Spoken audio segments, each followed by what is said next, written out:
Well,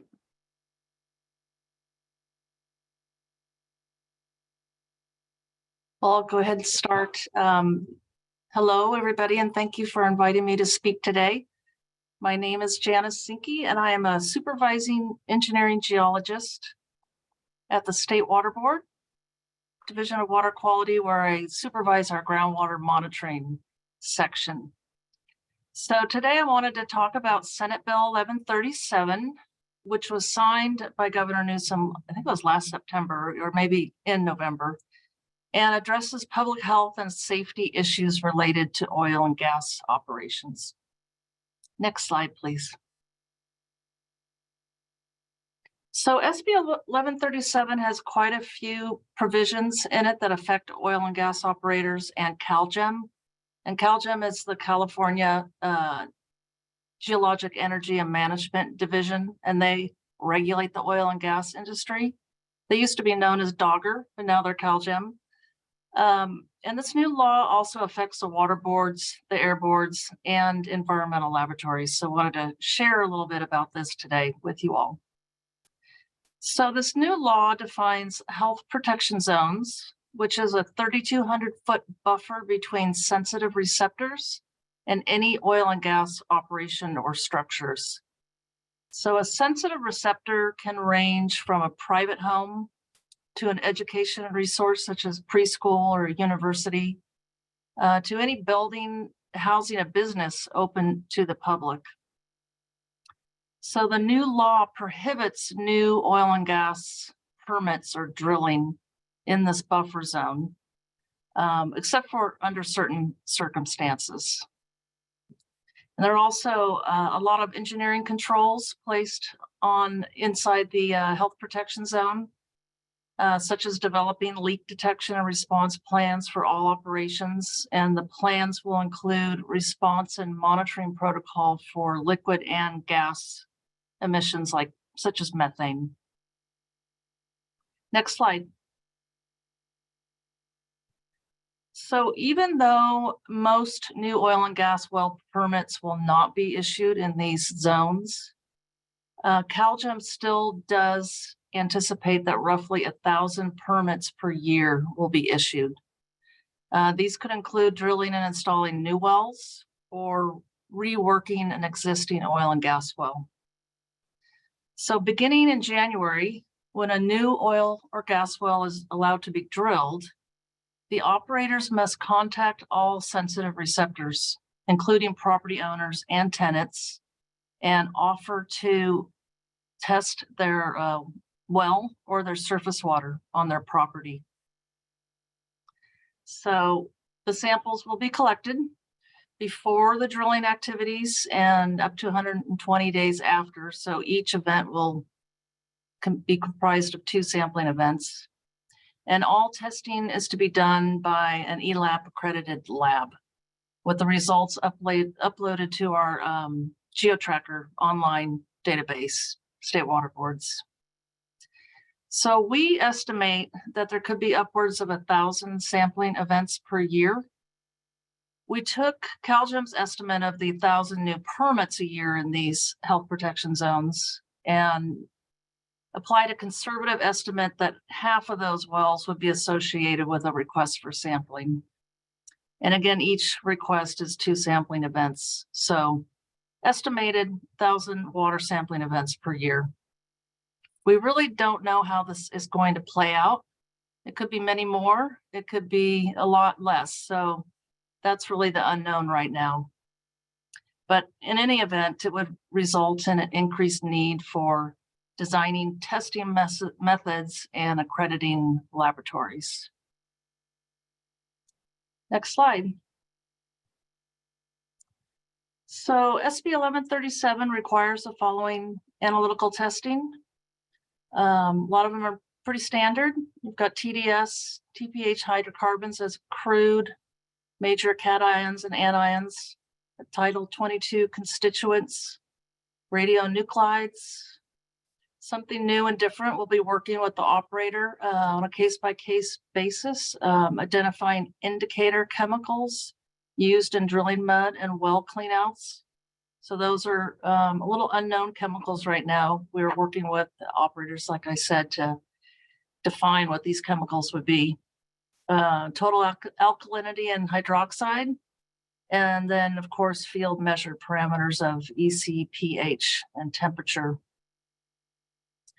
So, Christopher, you would be best now to describe here any new testing methods that may need to be developed. I don't know if you want to chime in. Yeah, and that the unknown in this article in the Senate bill is the appropriate indicator chemicals for drilling mud and used well cleanout.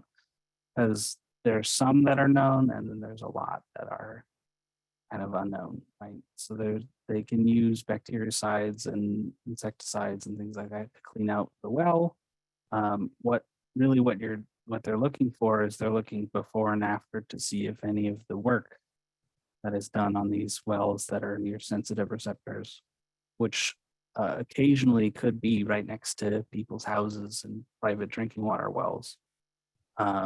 If those are leaching across the work that's being done, either through the surface water, through accidental spills and discharges, or through the groundwater and leaching directly into the surface well. So these appropriate indicator chemicals, we're anticipating that a lot of these don't have methods that exist that are well established and can be used for what might be a really minor trace level amount of before and after. So that's kind of the area of concern that DWQ has a headache moving forward should these be interesting or difficult to look for.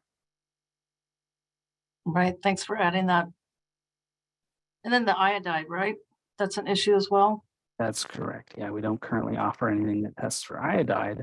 There are some standard methods that are out and available, but we're looking at mostly freshwater sources.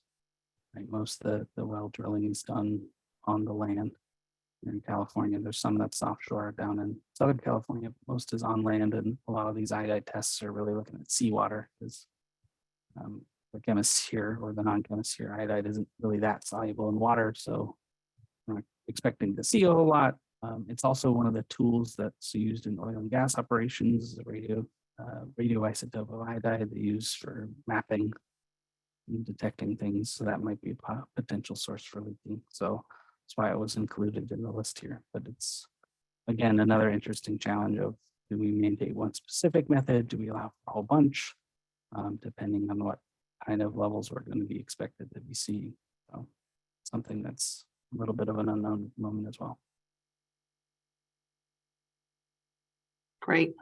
Thank you. Next slide. My last slide. Just to wrap it up, moving forward, we're currently working with CalGEM on emergency regulations to be implemented January 1st. A lot of the dates for starting some of the excuse me, provisions, are calendared out over the next couple of years, but this potential groundwater sampling could start as early as January 1st. So we are working with CalGEM on the emergency regs, issuing a notice to operators outlining the sampling and testing requirements and reporting how to upload it to GeoTracker. And moving forward, there'll be the need for selecting test methods and coordinating with ELAP to accredit environmental laboratories. There is one hiccup here. There's always a hiccup, it seems like. The oil and gas operators are currently collecting signatures for a referendum on this bill. And it looks like they're collecting quite a few signatures. So if this passes, we should know soon, then the bill would be on hold until it's voted on in the November 2024 election. It's still a little unclear what would be moving forward because CalGEM has been working on these health and safety regs outside of this law. So a little unclear how it will play out, but we'll definitely keep you all posted, and we should know within the next few weeks. And that's it, Christopher. Fine. Happy to entertain any questions from all of our ELTAC members. I'm going to stop sharing the screen so I can see everyone's face and and see any hands that go up. I'm also interested to hear if any of the members here test for iodide at all in any capacity. Just to get an idea of what kind of methods are possibly out there.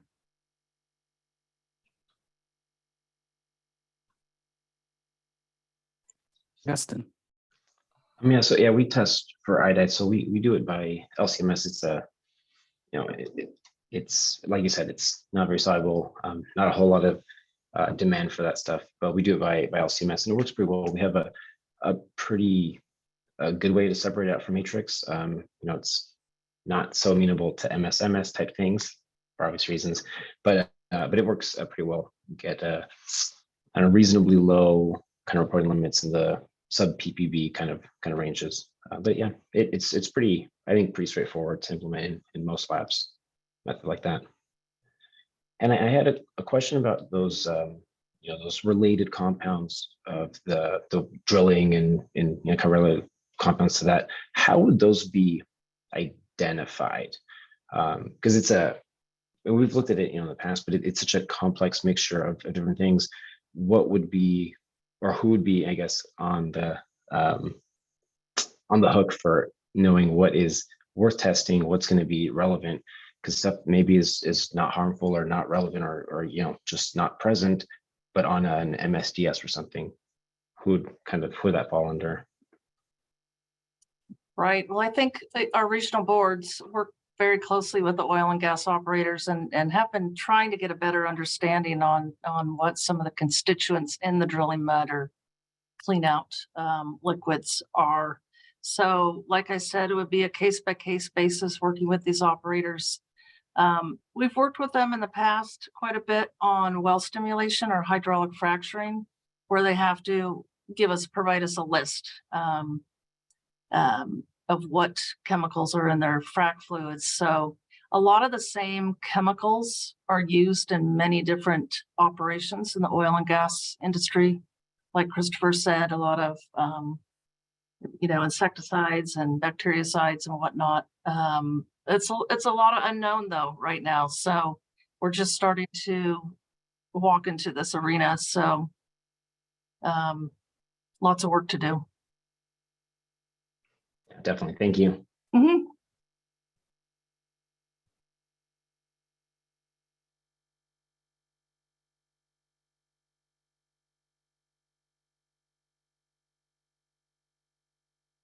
Yes, Josie.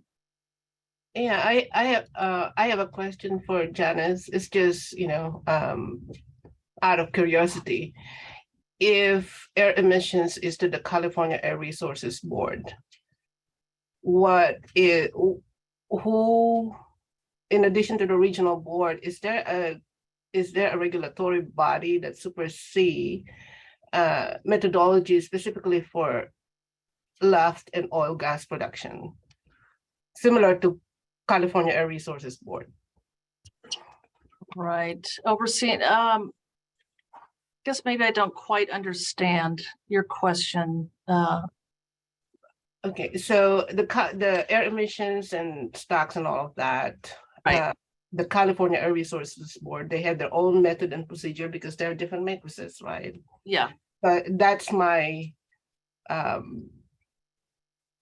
questions. Is there a regulatory body within the state water board, a regulatory regional water board that actually look after methods specific to this type of matrix?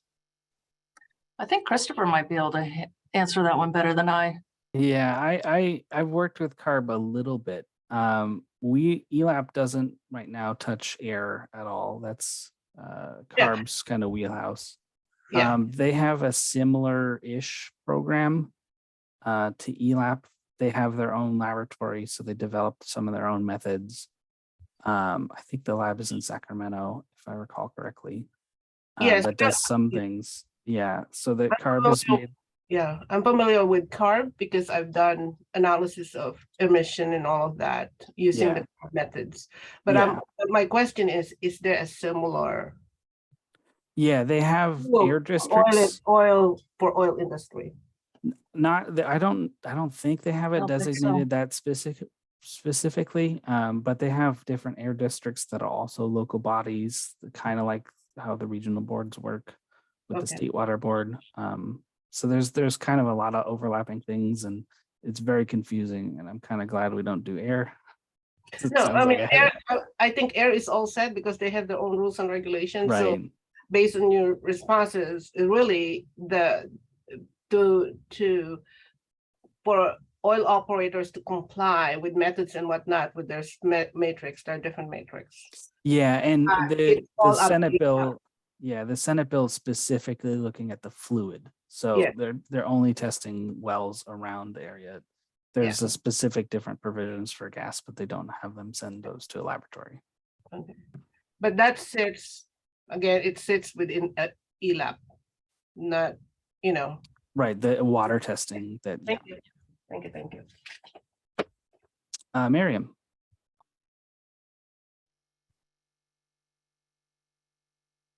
Good morning. I have a question regarding the frac fluids. You mentioned that, this is for Janice, that there are insecticides and bactericides used. What's the purpose of that? Well, I'm not necessarily sure that's in the frac fluid, but some of the chemicals that are in the frac fluid are also used in other oil and gas operations. There's a it's a wide range of chemicals used, but there definitely is a subset that is commonly used in almost every practice. In well stimulation, I don't believe they're using the insecticides or bactericides, but in clean out or other operations, it'd be more common. I see. Okay.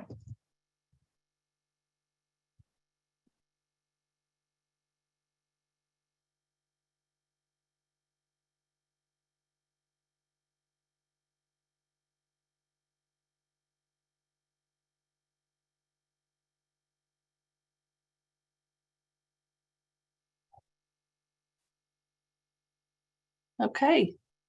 right, hearing no other things here. Augustine, I'll probably follow up with you on your LCMS spaced hide method. I know there's some other standard methods that I haven't seen anyone use personally, but I know they work really well. I did some in college, but Yeah, I think so did I back in the day, but right. LCMS is easy and it's robust, so we go that route. Yeah, so hop in there and ask. And if anyone watching has any other comments that they want to send, feel free to send me an email at Christopher Hand, or you can email the general inbox and it'll get its way to me as well. So thank you, Janice. Thanks for the informational item. Great. Thank you. Moving on in our agenda here, we're ahead of schedule, which I kind of had a feeling we would be, but that makes it a little bit easier to plan and give extra time for the presentations that we need to. But next in the schedule is an update from the Division of Drinking Water and Melissa Hall. Melissa, I did get your slides, so I'm going to post them up now. Okay, great. Thank I you. have them set up to work, so give me a second.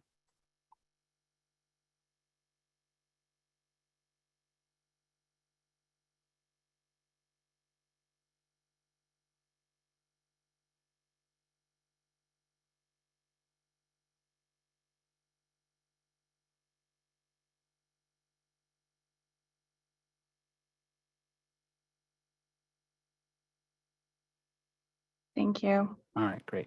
Okay.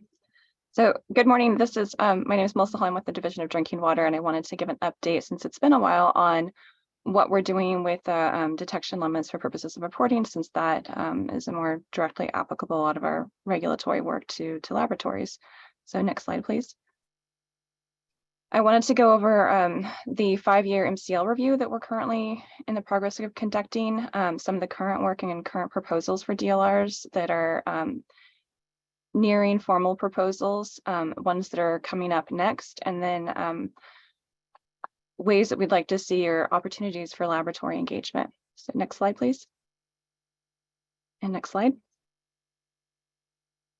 So we have in the Health and Safety Code, section 116365, the Division of Drinking Water, the State Water Board is required to conduct at least every 5 years a review of the existing maximum contaminant levels to evaluate whether they are set as close to the public health goal as is economically and technologically feasible, placing primary emphasis on public health. And of course, they can't be any less stringent than the national standards. And we're there for that, for the national standards. What we're focusing on is greater protection of public health and closer attainment of the public health goal. The last review that was posted was in 2018. So we're at that 5-year mark here shortly. So we are working on this. One of the areas that we've been focusing on is the detection limits for purposes of reporting, or the DLRs. We currently have 93 public health goals. We have 89 maximum contaminant levels. Of those, 62 of the MCLs, or approximately 2/3 to 3/4, are higher than the public health goal right now. And 38 of the DLRs are greater than the public health goal. And the numbers aren't going to look like they line up perfectly, because we do have some PhDs without MCLs and vice versa. And so it's not going to look like a complete count in some ways. So we're trying to focus on, in particular, some of those DLRs that are higher than the public health goal, and see if we can get them closer to the public health goal. Next slide, please. And this is just a high-level overview of some of the components that go into determining a maximum contaminant level. And if you look at the boxes in red, those are ones where the DLR is really critical. We conduct a surveys for the laboratories to determine analytical costs, what it would take for a laboratory to improve, whether there would be instrumentation needs, what time frame is going to be workable for them, whether we've got adequate capacity. That goes into factoring in how much the analytical costs would be.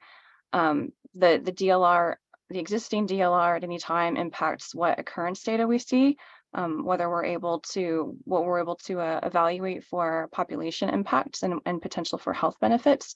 And then also what data we see coming in about the effectiveness of treatment, how low they're measuring at the water systems, so that we can determine what treatability looks like and what best available technologies are able to achieve. Next slide, please. And next slide. So right now, the next two formal proposals that you'll see will be for the hexavalent chromium MCL. We've already had a pre-rulemaking draft out for this. The proposed, the public health book right now is 0.02 micrograms per liter, and a health protective value based on liver toxicities at 2 micrograms per liter. We proposed a DLR of 0.05 micrograms per liter. For starting the formal rulemaking process, we are expecting to get the standardized regulatory impact analysis to Department of Finance later this month.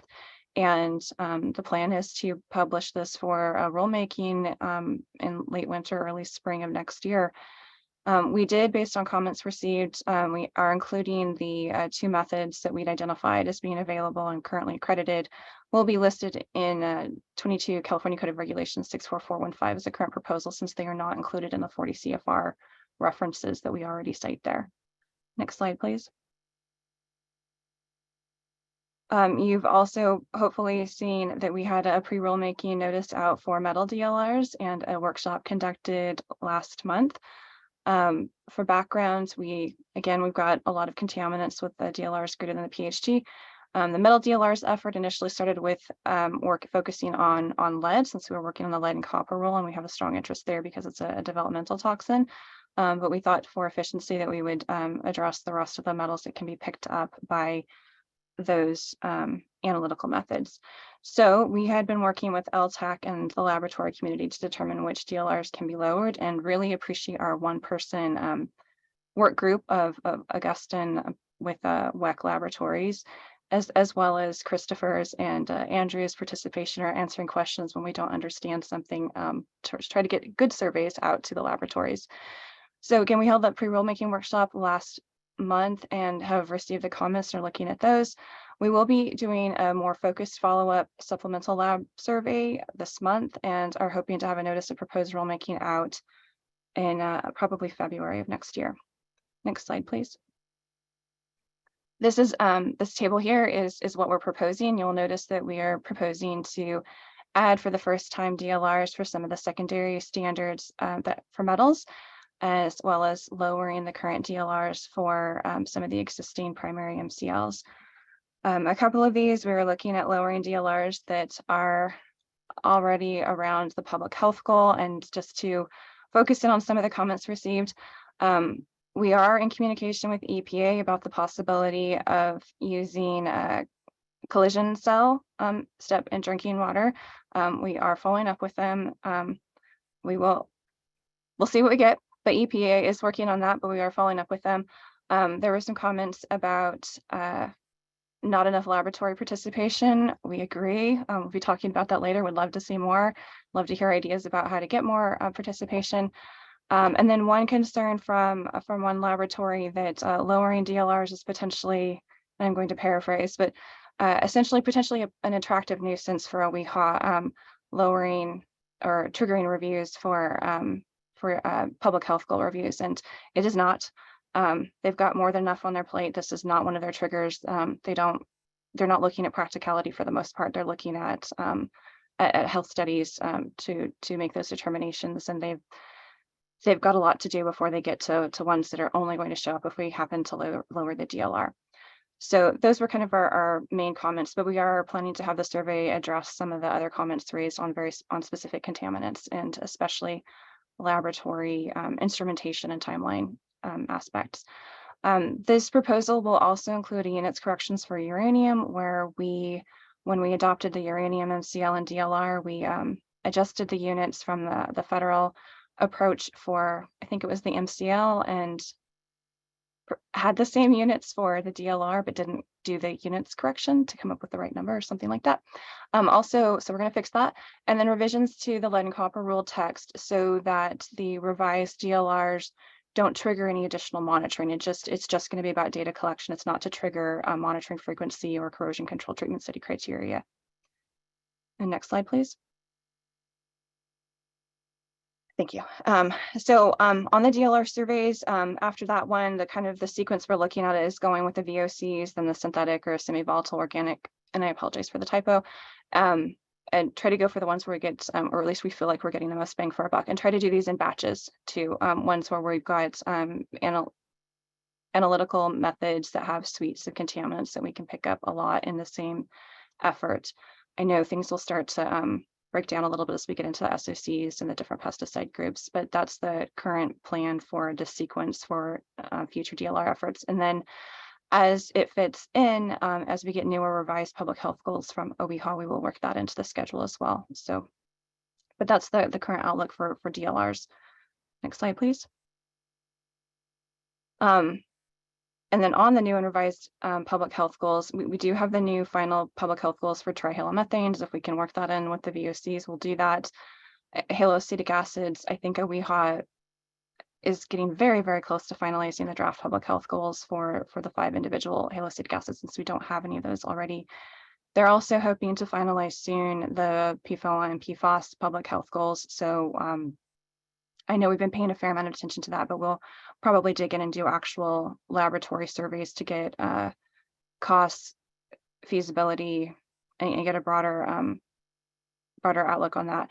There is also an effort based on some funding we received from the last state budget that we will be pursuing separately, looking at doing I think a total fluorinated organics type of approach to see if we can do an overall mass basis instead of an individual analyte basis. So we've got a few things going on with the PFAS analytes.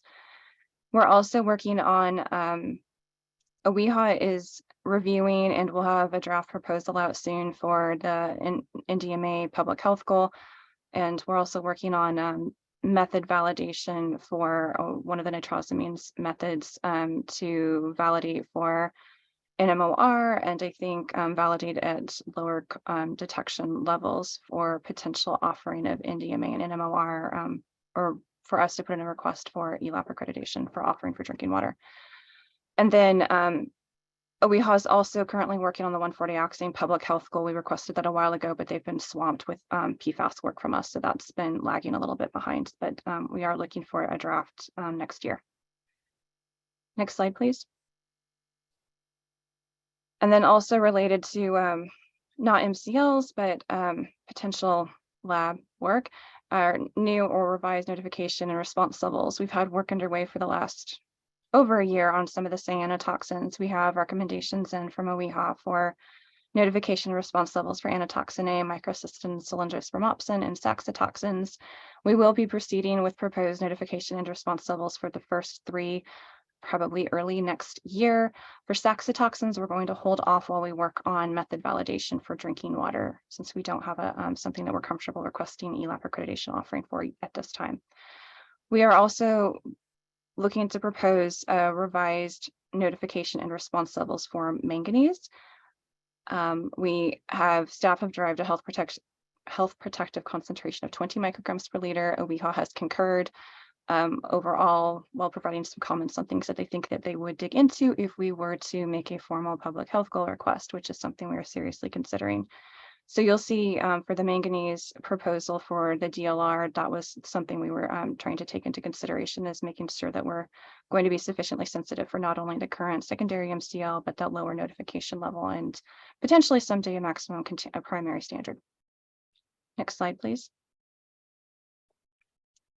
We are, as I mentioned, we're working on method validation for nitrosamines. We've had laboratories that participated in a multi-laboratory validation effort for this. We are, I think, wrapping up in the next, probably by the end of January, we should have completed the write-up for this for the validation, and then we'll be requesting approval for ELAP accreditation offering so that we can have an NDMA method available for drinking water, and as well as for NMOR, since we do have some health interest in that, especially for recycled water. We are also working with, we have a new contract for the research laboratory contract with California Department of Food and Ag. So we are working with Miriam and her staff. We have a few requests in. So we've requested a couple of saxitoxins methods. We're looking at a screening or a ELISA type method for a low cost one just to screen for saxitoxins, as well as a quantitation one. And we've got some methods from another state in mind that hopefully may just be able to need to be optimized or validated for drinking water. We also have a request in for the same thing for, I think, optimization and validation for these other two. So for 1H benzotriazole, and I hope I'm pronouncing these correctly, we're looking for a minimum reporting level of 3,000 nanograms for that one. And then for trifluoroacetate, we're looking for 10,000 nanograms or better. And next slide, please. So for laboratories, these all impact you potentially, depending on one or another of these contaminants will likely impact most or all of your laboratories. But in advance of rulemaking, we would really appreciate Augustin's help, and Orange County has stepped up to offer some comments for the metals. But we really appreciate ELTAC members and laboratories participating in the work group so that we can ask appropriate questions when we're conducting surveys and hopefully be efficient and thoughtful and making good use of the time for those laboratories that did respond. Really appreciate the laboratories who have responded. We have unfortunately had a lower than 50% response rate for the metal DLR survey, and we are hoping to do better than that in the follow-up survey. So we're very interested in ideas about how to increase laboratory participation. I know this one was a larger one for the metals in particular because we had so many analytes, but any suggestions would be appreciated. And of course, in these surveys, we're looking for cost data. One of the issues now is we're trying to be more efficient and group some of the analytes is how best to ask questions about analytical costs or methods when we're looking at multiple analytes, especially since some of these are can frequently be run at the as a suite, and how best to convey those costs. Also, given that for the commercial laboratories, maybe they've got very different rate schedules for one-off samples from somebody just who wants their private residential well tested versus contracted customers that may have better rates, and also being appreciative of that these are your business decisions that you're making and are maybe wanting to be a little bit protective of those, but how best to get ask those questions so that we can make well-informed decisions about what the costs look like for analyses going forward in our drinking water rulemaking processes. Also, costs for instrumentation needed, and this goes into the technological feasibility, but for analytes where it looks like a particular detection level is technologically feasible, but maybe we need to build up some capacity over time. We're really interested in realistic costs for instrumentation, as well as timelines for acquisition, training, accreditation, all of that. And of course, we really appreciate comments on preliminary drafts, so we can address as much as possible in the formal rulemaking document, since once we start the formal rulemaking process, we are on a 1-year clock, and we'd like to minimize changes if that's at all possible. And then during the formal rulemaking, we always appreciate constructive comments, and especially alternatives. It's can be very tempting to say, no, this just isn't workable for us. It's really helpful to get actual proposals for alternatives that might be workable instead. So we would look forward to and encourage those. And I think that's it.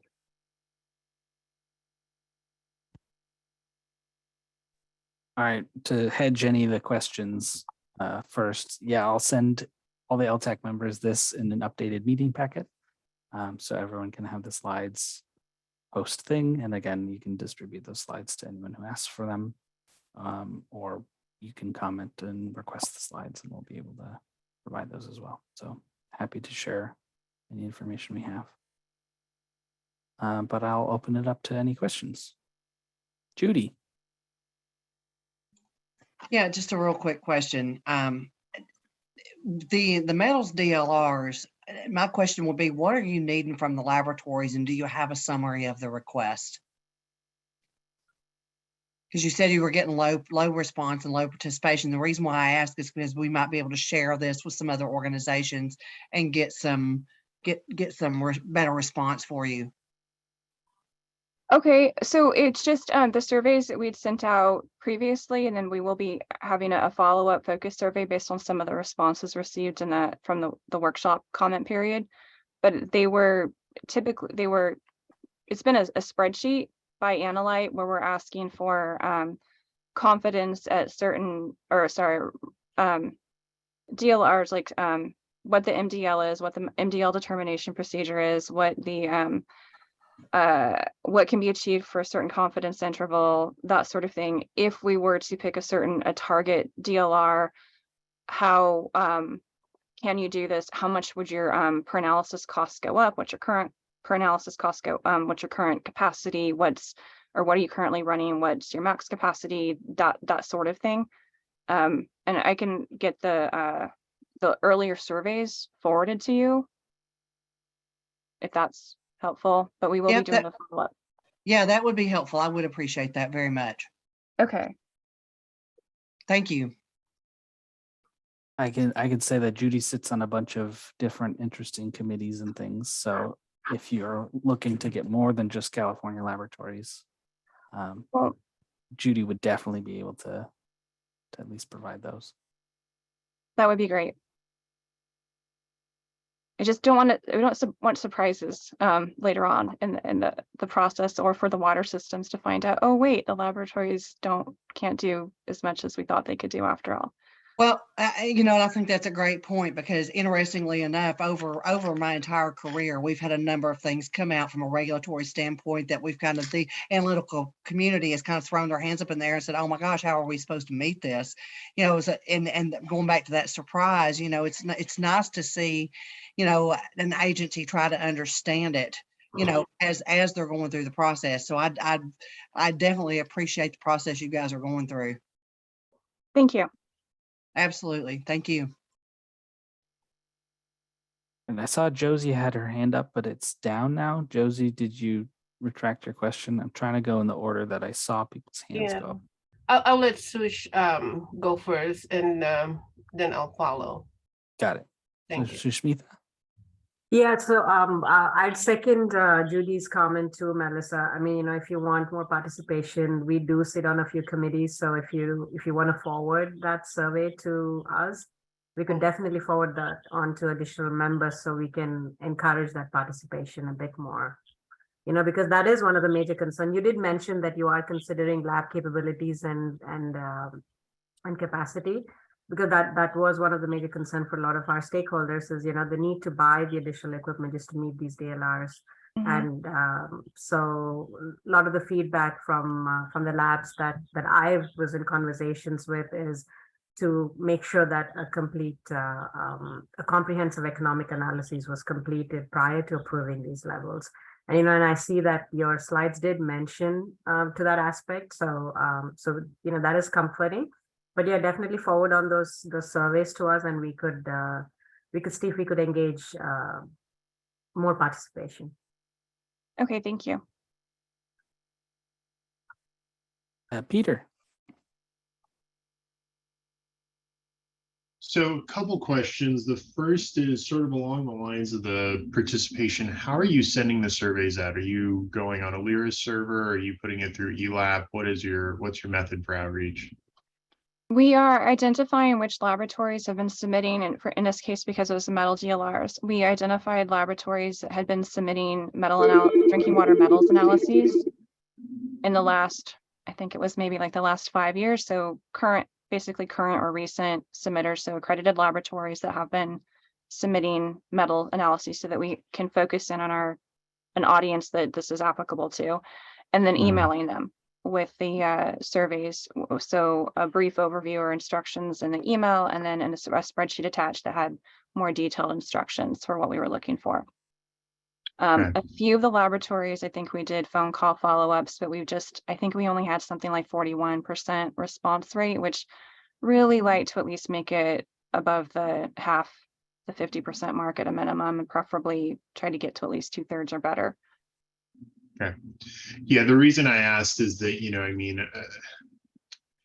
oftentimes if there's not enough direction into who you're going after, or it doesn't cast a broad enough net, you can run into a challenge. I guess the other question that I had was when you're sending them out in terms of sort of assessing capacity versus ability versus price points, one thing that's always helpful from just a commercial perspective is to understand what the potential need is. So anywhere that you can include detail as, we are looking to assume there will be 800 of these samples statewide, or there will be 10,000 of these samples statewide. I think that goes a long way to piquing the interest of a commercial laboratory that may not offer the method right now, or may not want to put R&D focus into lowering those detection limits. If you can, speaking as a commercial guy, when we're going and we're making these cases of, hey, we need to bring this technology online to serve this regulatory need, the more detail that we have with regard to frequency and program length and sample numbers, the easier it is to have that conversation about procuring capital investments and putting the effort into bringing something like that online. Because to your point, if this is meant to service a few individual homeowners that may require it, then there's a harder press on the commercial side to bring that up. But if it's something where you're saying, hey, this is a statewide program that's going to be, there are numerous discharges that will be subjected to it, having that additional information is good. So I would, when you're doing the survey outreaches, I would maybe include that information to better interest the folks that you're trying to get responses from. Okay, so what a new potential new demand on the market and opportunities. Okay. More or less. Okay, thank you.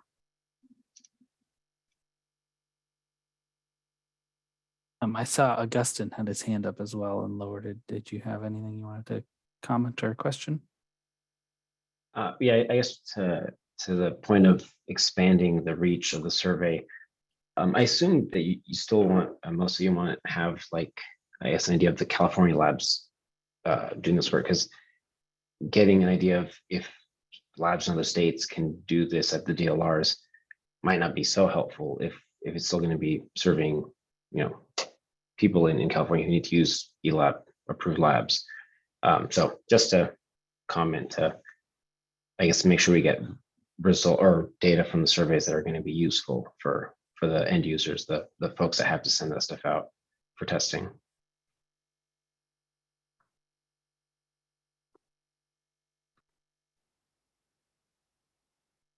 Josie.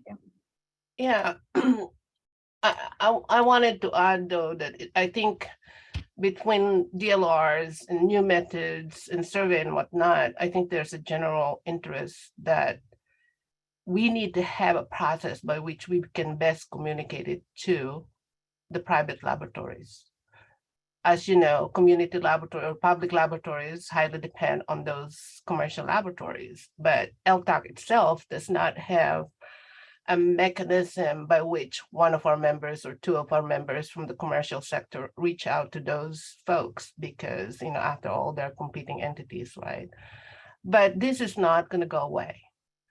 The ability to have a robust results from a survey, whether it's DLR capacity, technical, or cost, I think ELAP can spearhead probably through ELTAC on how to best communicate it. I mean, we've done it before, pyrethroid pesticides in the Central Valley, right? There's a model that's been done, either it's for the new method or DLR and whatnot. So, but our challenge is how to reach out those laboratories and have them, as Peter said, understood that we need it. And there is a not just regulatory needs, but at the same time, I don't want to say profit, but there I said, but there's a business that comes with it. And therefore, commercial labs have to invest time to research, really, in order to service the small laboratories, public laboratories that don't have the capacity to do these more sophisticated parameters. So I think something for ELTAC to consider.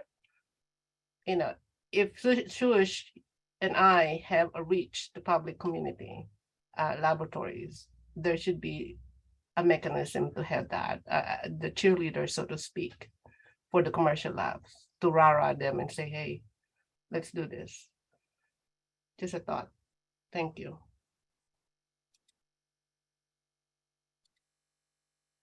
Thank you, Josie. Peter. Yeah, so just to add on and to build on that a little bit, I wonder if there is a mechanism, as I'm trying to think of for the various round robin studies or other things that we've participated in, how has that come back around to us? So I think that, there is probably both through ELTAC, Chris mentioned that Judy sits on a bunch of different committees and boards. A lot of us have either other staff or ourselves that sit on committees and boards. So I would think going through ELTAC as a first look would be one way. And then, to further Josie's point with her and Shush, I wonder if there are mechanisms through a CWEA or another sort of trade organization there where them from a public side can then push out into the commercial lab community that supports those groups to get interest. And I think my other comment or question was,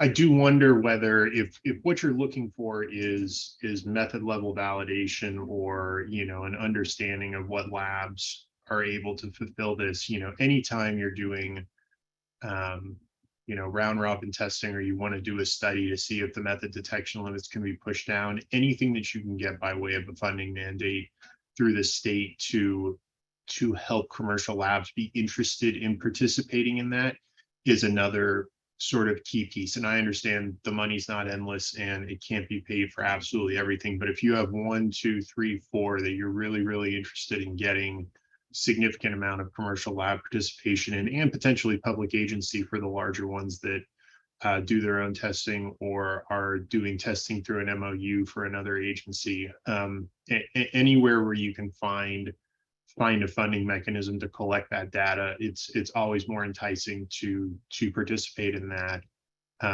when there is a way that it doesn't have to be done as a completely in-kind service.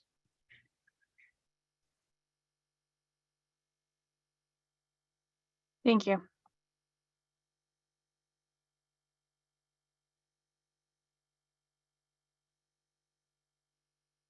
All right, these are great. I don't see anyone else's hands up. So Melissa, if you have another question or you want to prod for some more answers or more feedback.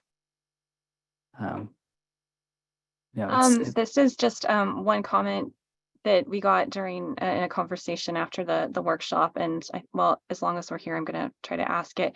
From the municipal laboratories, we did have 1 or 2 asking, oh, what did you get for the survey? And then, oh, I wonder how this laboratory got this low. And I realize, and I'm going to try not to generalize, that the commercial laboratories may perhaps be less motivated to share their method improvements or just how they, it's a competition thing potentially for some of them, but I was wondering if there's a forum for the municipal laboratories to information share about what worked well for certain methods to make the most of the existing methods. And if there's any forum or mechanism to do that exists.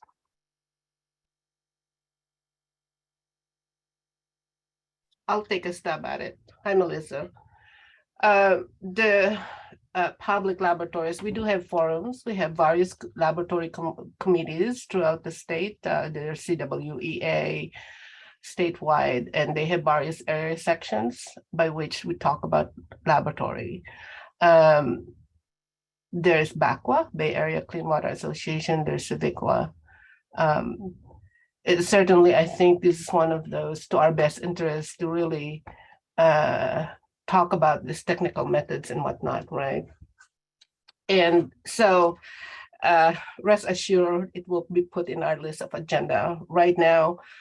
Because of the TNI, because of the new regulation, all this association is very busy in making sure that our members get training to be ready for the complying to the new ELAP regulation. So once I think I am seeing that 2023 will give us that opportunity to go back and start talking about technical methods. So certainly I will put that in my list. Currently, I am slotted to take the chair of CWEA once Amber Baylor completed her tenure, and that's going to be in, I think, April or May. So, but that's one of the things that we can certainly include in our discussion and, share information. Definitely. We used to do that. It's good to hear. Thank you. Judy. Yeah, just a quick comment on that. There's some key items that should be considered, I guess, when looking at detections and detection calculations. The changes in the MDL procedure that was made several years ago was designed to account for some of the issues with, with calculating like MDLs and certain kinds of reporting limits.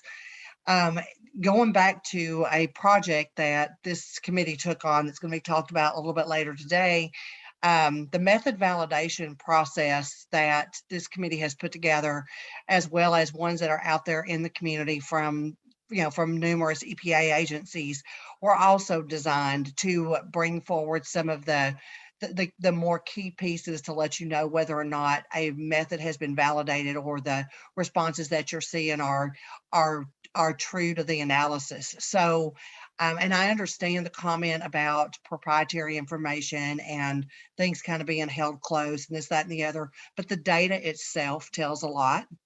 And so there's some considerations there that I think that ELTAC could give some advice on and maybe help with that. That's my only comment. Yeah, thank you.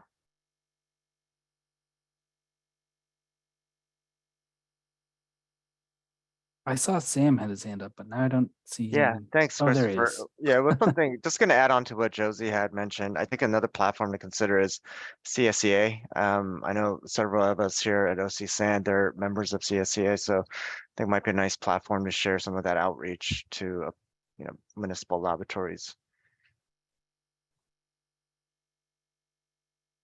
Okay, thank you. And I'm going to use this opportunity, Melissa, asking about how laboratories can share some technical expertise to jump into our next agenda item. Because Jen McLaren has we had a placeholder slide for that because it's really more of a discussion than a topic that needs a presentation. But I will hand the floor over to Jen. Thanks, Chris. So I'm one of the co-chairs of our ELAP conference, or more affectionately known as ELAPCon. which if you're unfamiliar is our free virtual event for the laboratory community. Last year, we had approximately 250 attendees for each day of the conference. And our next conference will be as the week following Memorial Day. So May 30th through June 1st or 2nd of 2023. And our current working theme is ready to launch as we're looking forward to the T&I implementation in 2024. So last year at our conference, we had a technical presentation about VODs that received really great feedback from our survey after the event. And so this year we decided we'd really like to include a technical day with more of those kinds of presentations. It's a really great opportunity for our community to benefit from the expertise found here, especially in the ELTAC committee. So we are looking for 3 to 4 people to give an approximately 30-minute presentation, followed by about a 15-minute Q&A session. And then we're open to suggestions on presentation topics. We've kind of tossed a few around, including, just some ideas would be potentially like how to do a lab conversion to hydrogen, or potentially like a microbiology presentation, since almost nearly all of our labs do some sort of micro testing, something that's broadly applicable. So we are welcome to suggestions, and we wanted to come to ELTAC and really see if you guys had any ideas and some people who'd be willing to help out ELAPCon.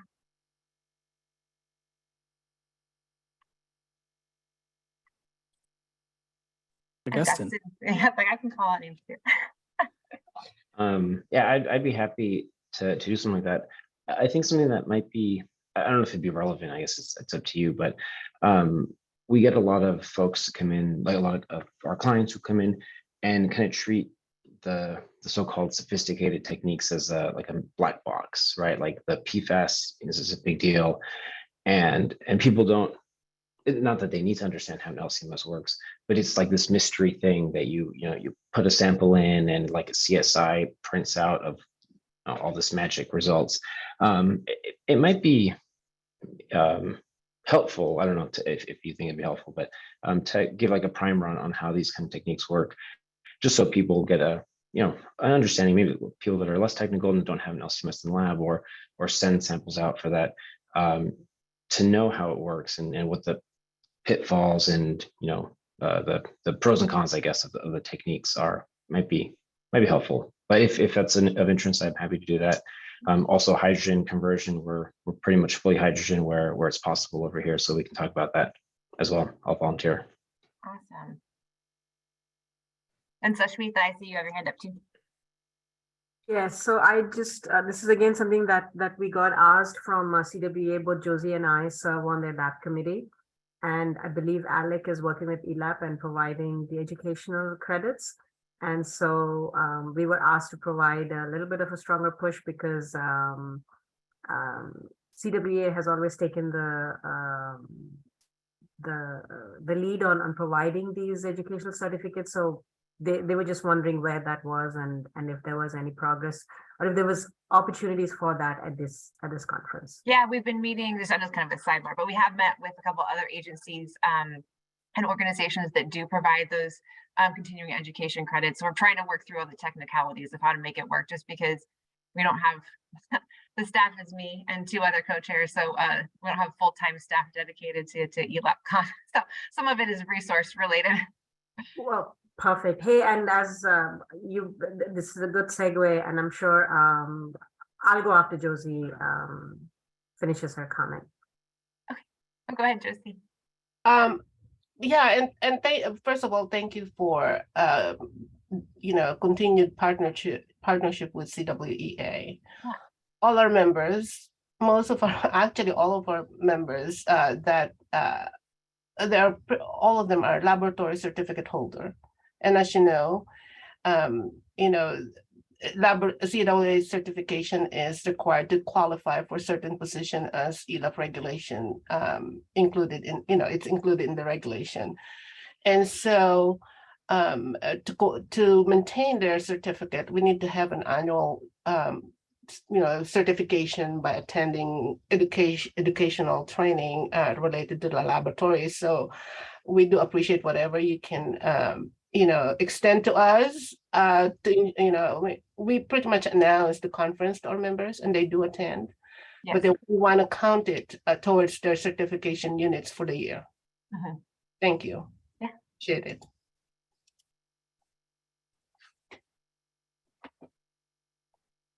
Swoosh. Hey, so just to follow up on your comment about working with other organizations, as part of the regulations, right? For a technical manager, you got to have either in lieu of an educational background, you need to have AWWA or CWA certificate, right? So while you're working with other organizations, are these requirements going to change? No, I just meant in terms of finding out how they provide certificates and just processes they use to see if any of those could be applied to our program. Got it. Got it. Okay. Thank you.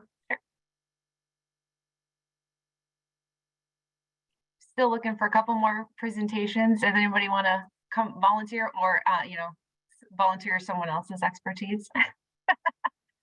Josie? I'm sorry. I'm very slow at clicking the unmute in video. You know, every year after the ELTAC conference, you conduct a survey and you ask participants from that year what they want to see then the following year. So I'm hoping that you're taking those into consideration. Absolutely. This is actually one of the things, because we got such great feedback about the BOD presentation, it really led to, well, that's, if our participants love hearing about the technical topics, we definitely want to help encourage that and provide more of it. That's awesome. Thank you. Sure.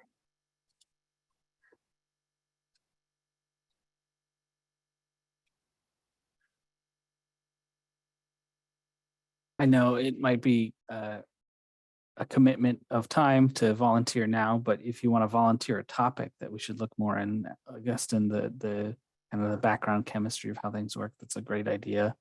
I think if we have one of those that we can find, and I don't know how Jen and the rest of the ELTAC or ELAFCON committee can swing it, but they get some pretty fantastic presenters to show up to these things. So if you have a topic, we can maybe put some resources to finding a great person to give that presentation as well. So absolutely open to any other suggestions from any of the members of ELTAC. So Chris, I'm sorry, again, too slow. So any suggestion we may have, we send it to Jen or you and you? Absolutely. Okay. Yeah, absolutely. Thank you. Pam? Sorry, maybe I missed this. Is it going to be in person this year or are we doing it remote? Yeah, we're gonna, I think our long-term plan is to stay virtual. I know it's hard to get away from the lab. And so since we really do want to be connecting with people, not just, technical managers, obviously, but also, potentially bench chemists. So we want to keep this available, especially, I know some of the municipal agencies don't really have the funding to send people to in-person events. So we want to keep it accessible for everyone. Okay. All right, thank you. I don't have a topic right now, but that kind of opens it up if the presenters are all remote. So. Yes, exactly. Yeah. Okay, thank you. Sure. Sushmita? Hey, is data integrity, is that a standing item at these conferences annually? I don't know. No, we are still very much in the beginning planning stages for next year. Okay. So we did, as you know, we did that last year. So we do have that posted on our YouTube channel. Correct. So we'll keep that available and for labs to use if they would like. Okay. Yeah, I don't know how they're going to beat last year's I know. Data Integrity Day. That was pretty good. It's a pretty all-star people that they got to speak. So, Josie. I have this idea in mind that since you have this everybody from private laboratories that we have today represent various sectors or section of their laboratories, right? And I always have this desire to, hey, wouldn't it be nice to have a training about how to do level 1, level 2 data review process based on the department of the laboratory, chemistry, metals. When I do receive reports from contract laboratories, I do still review them and I still find errors. So I don't think it's just for public laboratories, but it's also going to be beneficial for commercial laboratories. And like I said, there's various experts in this table right now in the Zoom meeting we have that could actually probably send somebody that can talk about general chemistry data review level 1, level 2, and level 3, or metals or organics or. that in itself probably a 3-day conference. Anyways, just Right. I've been promoting that.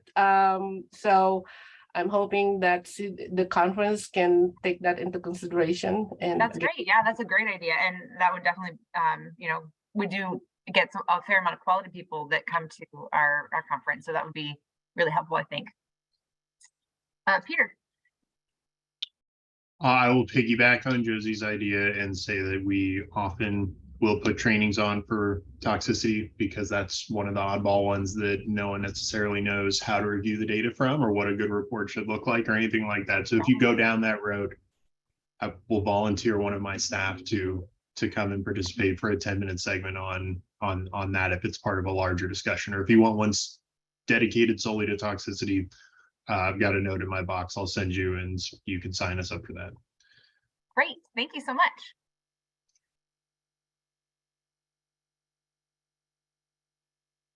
Awesome. Well, I don't want to belabor a point. If you need some time to think about it, or, I know sometimes the best ideas come, a couple hours later, like, oh, I could have said this or that. So as we mentioned, we're more than happy to have you guys email us later if you have a great idea.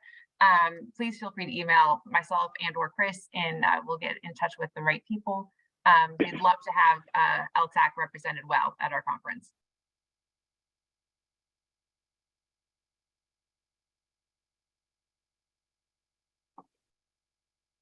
I think with that, I'll hand it back over to Chris to segue us to the next presentation. Yeah, my segue isn't going to be great. But it looks like we're on track. We may get to lunch a little bit early, but I think we'll keep our lunchtime slot for at least an hour. So it looks like we're going to be returning back at about 1 p.m. And I thank everyone for sitting through with no breaks or anything like that. But I figured it's remotely, so it's easier for people to get up and take care of whatever needs to be taken care of in the background. It's one of the perks and also the downsides of working remote. So with that, I'm going to pass it over to Naeem Ahmad, who's part of ELAP's Program Development Research and Enforcement Unit, to give a brief presentation and a little bit of an ask to ELTAC. Naeem. Hey, good morning. My name is Naeem Ahmad, and I'm an environmental scientist with ELAP.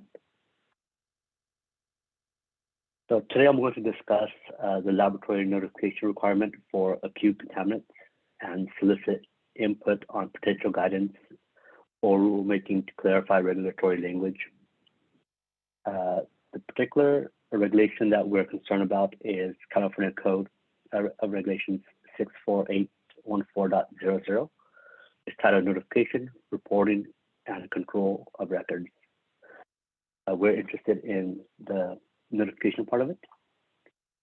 So 64814.00 C and D are related to laboratories required to notify. In summary, laboratories are required to notify the designated water supplier within 24 hours of a positive total coliform, fecal, E. coli, nitrate sample, and also within 48 hours for perchlorate and a few other acute contaminants. Laboratories are required to make direct contact with the water supplier's designated contact person within 24 hours or 48 hours, depending on the contaminant, after the results are confirmed. Next slide, please. Some laboratories are unable to meet this 24-hour, 48-hour notification requirement. And the reason that we've received from them is that the internal laboratory data review takes longer than 24 hours, and it prevents timely notification. The technical manager needs to approve the results, and he's not available 24 hours. Or the results are being sent by email, but the client, the water sampler, has not confirmed these results. Next slide. So importance of contact. So these notifications are required to protect public health. Water systems have to take immediate action upon notification of the results. Either resample, shut off, or issue boil water notices Notification must be made within 24 hours or 48 hours of completion of analysis. ELAB understands the laboratories may not have completed their data review. However, it's in the best interest of public health to make the notifications within the required, within the established time frame. Next slide. ELAP wants ELTAC's input. We understand that the regulatory language is a bit vague. In the past, we've issued some advisory notices in an attempt to clarify, when the notification needs to happen. However, we haven't, seen significant improvements. So we're reaching out to ELTAC today to get some feedback. Should we do a regulatory change in the language, or should we issue additional advisories? And with that, I'm going to open up the floor to discussion.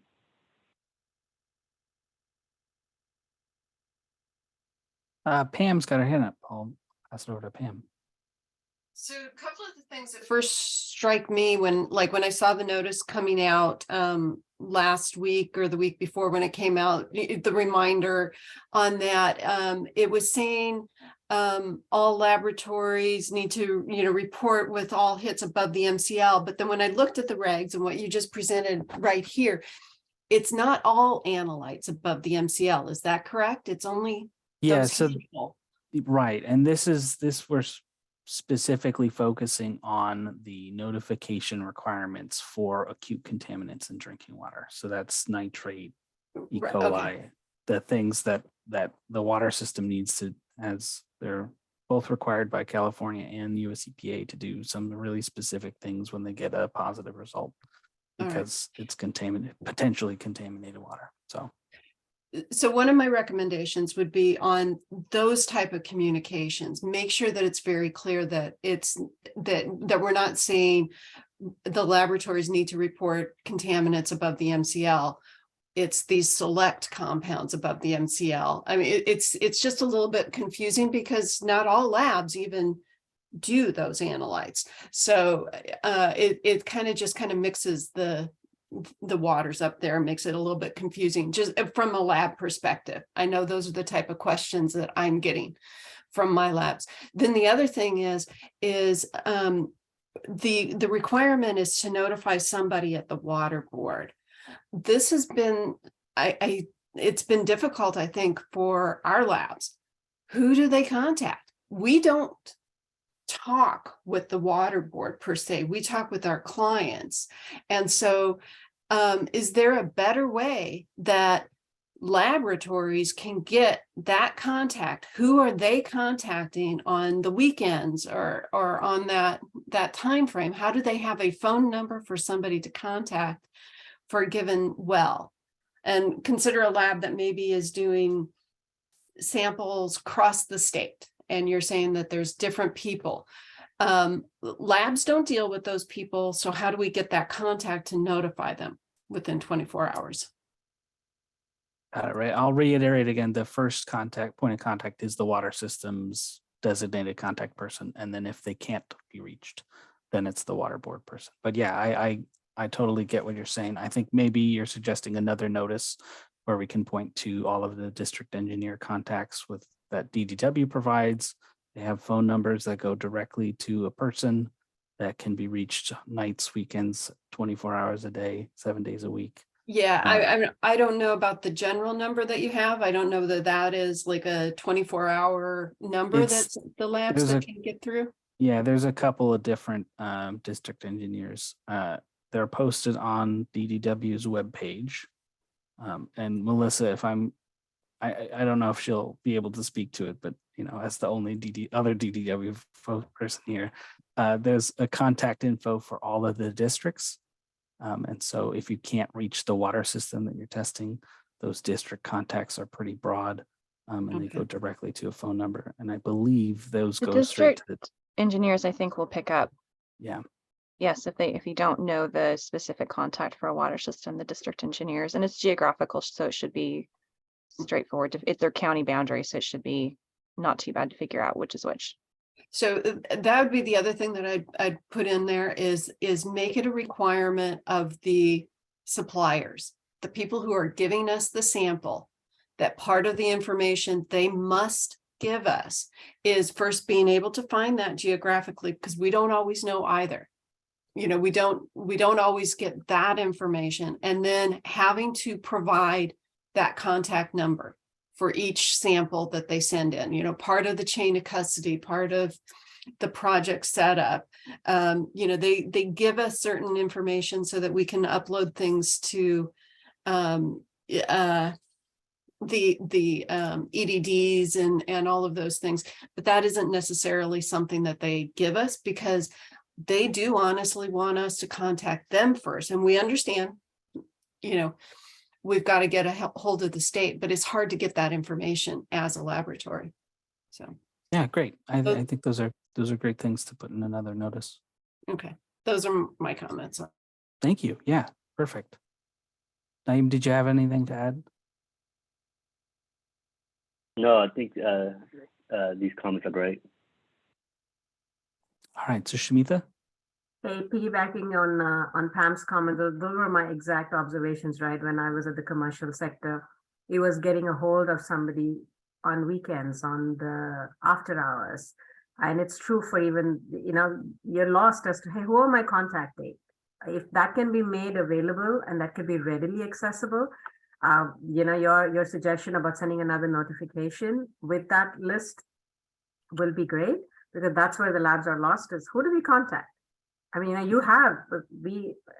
I myself, in these situations, we do have a list of contacts. We have a huge list of contacts to contact after hours, but the problem is it's after hours, it's a weekend, it's a holiday, and you don't get a hold of anybody. And the point is, I can't just leave a message, right? It has to be a physical, I mean, it has to be a person-to-person contact. So, you know, so that revised notification will be, I think, is a great suggestion, and somewhere also a place that people could just go to and readily access that different district engineers that labs could contact. Yeah, I think you have a bit of an easier time now that your client is in-house. I think the point of contact is a little bit easier. You guys already have the phone list set up. Right. And plus I can hold them accountable, right? When somebody is not accessible when you're supposed to be, I can hold them accountable, but I can't do that with my client, or I can't do that with the state. Right. So yes, that part of my job has become so much easier because my notifications are internal right now. Great, thank you. Peter.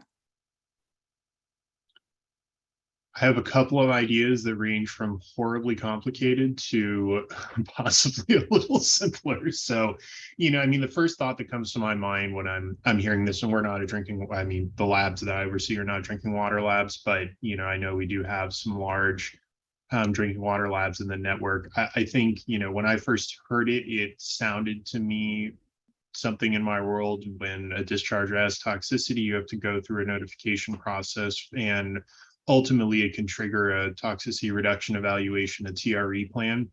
I wonder, and this is on the very complicated side of the ideas, I wonder if there is an impetus for anybody who has drinking water requirements in their permit to produce a one-page written plan as part of their permit renewal process, where they would go through and they would outline what the response matrix would look like. And in there you can capture, you know, for dischargers that have a consultant that sits between themselves and the laboratory that is part of that notification chain, you can delineate rules and responsibilities for the laboratory versus the consultant servicing the permit. And you can also specifically identify, depending upon where that NPDES permit is issued, who the agency at the state level needs to be. So I know that's a big added step to go into, but, you know, in terms of providing clarity and consistency in that reporting, that might be one way to do it, to standardize it a little bit, but also have there be some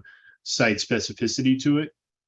The next tier down and less complicated is to actually start to embed that information within the NPDES permit and have a paragraph that goes through at least, you know, who at the state level has to be contacted, phone number, email, and then, have the agency as part of their permit renewal process, provide the person that is going to be responsible on their end for that contact. Because again, if you're a big commercial lab and you're servicing 6,000, 8,000 drinking water samples a month, to try to go through and identify that on a project by project basis in a large production lab can be very challenging. And so, the more clarity and ease there is, the better it might be, at least for the sort of, B2C relationships where the lab is working directly with the drinking water agency.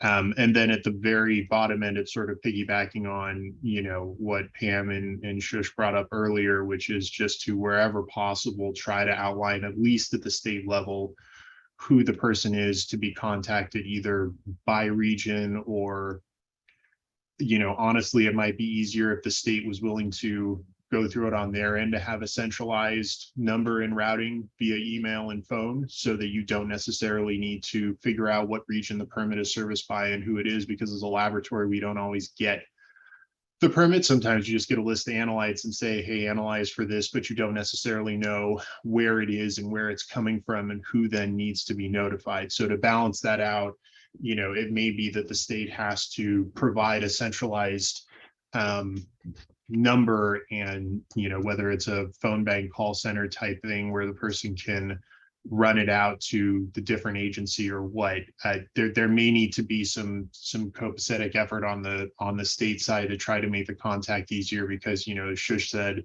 easy for her, the client is the N of one and it's your agency, but for the bigger, especially the larger commercial operations that are servicing hundreds of different drinking water permits, that can become functionally impossible to know exactly who has to be contacted for that. And I think I had one comment just on the side of, the issuing of the data prior to it going through the QC system. I know what you're saying, and I don't necessarily disagree with you, but from the laboratory's perspective, that's a rough ask, because, if you think of it from our side and you issue a hit that's above a reporting limit that could cause action, but it hasn't been through your full QA process, and then you cause a resampling event that 24 hours later your quality manager catches an issue with the analysis and pulls the results, that's a tough juxtaposition. And I don't necessarily know how you're going to get past that per se, but I guess just one comment from a commercial lab perspective, issuing those results that have not gone through full QA review, that's a little nerve-wracking from our perspective. Yeah, definitely. A Yeah, couple of great. Oh, go ahead, Naeem. I was going to try to summarize sorry, what Peter said. Just to Peter's last point, we do understand that, labs may not have completed their whole QC process before they issue the notification, but I think it's just in the best interest of the public is just to, get that notification out there with, the results you guys have. And then if, the need be, it's easier to recall the results than, to issue a boiling water notice, several days later. And that's fair enough. And I'd want to reflect a little bit on that to see if there was some way that, a measure of protection to the labs could be provided for issuing those results, whether it's a specific type of labeling the data as preliminary and not having gone through the full QA review process or anything like that. Because again, if we're working through a consultant, you can have some liability and some contractual challenges in there that make the lab vulnerable when going through that process. So I think there's a way to get home on the idea that you're putting forth, but we need to think and reflect a little bit about how we could provide, a measure of relief back to the laboratories that are willing to put that out for the betterment of the public health. Thanks for those comments. Yeah, really appreciate it. Some of the things I know already exist, like a data system that lines up water systems with their emergency point of contact. All water systems are required, is from my understanding, to have a point of contact that must be able to be reached at any point in time, whether or not that's collected by the laboratory or provided to their clients and going through, that multiple steps, you're not always dealing with the water system directly. That is a good point. But they do have one of those. I believe it's on all 8,000 something drinking water permits that everyone has one. And then there is that connection between that water system and then who their regulatory body is in that kind of emergency point of contact as well, that identifies the district engineer. So it might be something that ELAP can say, hey, if you're getting any drinking water samples, you should request this item X from the water system or their client directly. So that'll contain all of the information and all of the point of contacts that need to be reached in that amount of time. But yeah, we are aware that it is scary, but to issue a notice for a result you're not 100% that hasn't finished your process, but it is potentially contaminated water that people are drinking. And so in the interest of public health, getting that notice out faster, more important than making sure it's 100% correct, right? It's already gone through your steps, so your lab should have a pretty good idea of what it is before that final review. But we do want to keep everyone safe here in California. So Judy, I'll see your hands up. Pass it over to you. Yeah, so just real quick, and I don't think this was addressed, maybe it was. I actually looked up, as many references as I could on the ELAP website, hoping to find this. I was just kind of curious if there is definitive definition of when the 24 hours starts and when the 24 hours ends. Same thing with the 48 hours. And the reason why I ask is because there is a cascading effect when the laboratory reports, they have to report, and then the system has to report to the public. So with that in mind, I'm just kind of curious what that, because that could be quite the delay if there's a misunderstanding in the 24 and the 48 hours. So I'm kind of curious if that's defined somewhere, and if it is, please tell me where I can find that myself.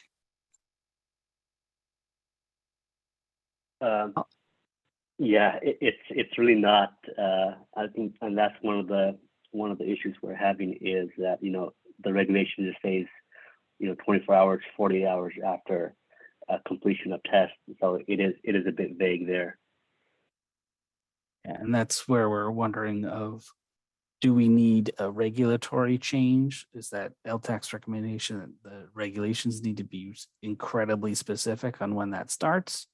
Or is it more of, because the requirement right now is if the analytical results warrant client notification, the notification shall occur after the technical manager or designee set forth in the laboratory's quality manual has approved the result. That's right. So it's not saying that it has to go through your entire laboratory's process. The technical manager needs to say, yes, we can send that out to the client. And that's kind of the stop there. So typically we're saying that you finish the analysis, that clock starts, you know what the result is. Let the technical manager know, let the technical manager, or designee, however the laboratory is structured, notify their clients to make sure that water system takes appropriate action to keep people safe. So that's, go ahead, Josie, or sorry, not Josie, Judy. Yeah, so just to kind of add to that, so there's a time frame involved here. So you get a sample in, you got X amount of hours that you have before the process starts, for especially on microbiology, and then when the incubation period is over and you do read the results, you still have to have a secondary person confirm those results, a technical manager, a secondary supervisor, somebody approve the results, right? So that's where I'm going with this. What happens? What happens when you have a hit on something above the MCL and you don't have that person that can get that done? I mean, you want to err to the side of caution, but you don't want to alert a community, of something that hasn't necessarily gone through the approval process, internally. So I guess what I'm wondering about is those samples that end up on, a holiday or a weekend or something like that. I mean, that's where this timeline and so my question goes more to reasonableness, and not just so much, a hard and fast, okay, if you collected at this time, it must be reported in this time. And if there's a hit, you got this much time. But it's how, what's reasonable? Because if you're going over a weekend or over a holiday, I mean, what happens if your second, if your approval process is delayed? That's what I'm looking for, is that kind of clarity. I don't know if it's a regulatory change as much as it is a clarification, a guidance, an expectation, something that people can kind of, understand better. Because I mean, it's funny because, it's kind of like taxes, and gosh, I hate to compare anybody to the IRS, but they tell you that they're due on the 15th, right, of April, except when that falls on a weekend. And then it's due, you've got that extra day or two, so, historically, there's been question around what a hard and fast deadline is. And of course it comes down to risk and criticality. And that's, I mean, the IRS, that's not critical. So it comes at, but the public is, I mean, can be very critical to the public, depending on what you're finding in the water. So I'm just looking for clarification for that purpose. And that's a great comment. And that's kind of why we're asking ELTAC, is we want some help with that reasonableness kind of aspect of how long can we reasonably expect, because you can't spend forever reviewing the data and not notifying the system, because that's dangerous to the public, right? That you can't have that. So yeah, Josie, you're up next in the queue. Yeah, it's having worked from both sides of the aisle. When I was in the commercial lab, critical projects such as this that are sensitive, there's a project QAP that we have to go through and review to make sure that we know what the client needs, including but not limited to notification process if the threshold for certain parameters is exceeded or exceeding. So there's that, a documentation within the private laboratories conducting this, an agreement that this is what we need to pay attention to. And we need to notify the person listed in the QAP when this occurrence come in. So that's the private laboratories sector, right? Now, working for the public lab, anytime I have a contract to award a laboratory services to a particular laboratory, if I'm selecting drinking water laboratories, this will be part of those, special reporting requirements, that you private laboratory need to understand that this is the notification, this is critical. So there's that, from that onset of building that documentation and agreement and understanding. Anytime there's a sampling event happening, I contact the private laboratories where collecting this and, notify me if if the results is such and such. And in turn, the commercial laboratory, understanding the project assurance plan, they know what needs to be done. They have an internal conversation. This project is this, and these are the notification requirements. So everybody is kind of mobilized. I'm not hearing that today. It's just a comment that, it's not, whatever, we can pile regulation after regulation, but there's systematic process by which both parties need to install in order to meet the desired goal, which is protecting the public health.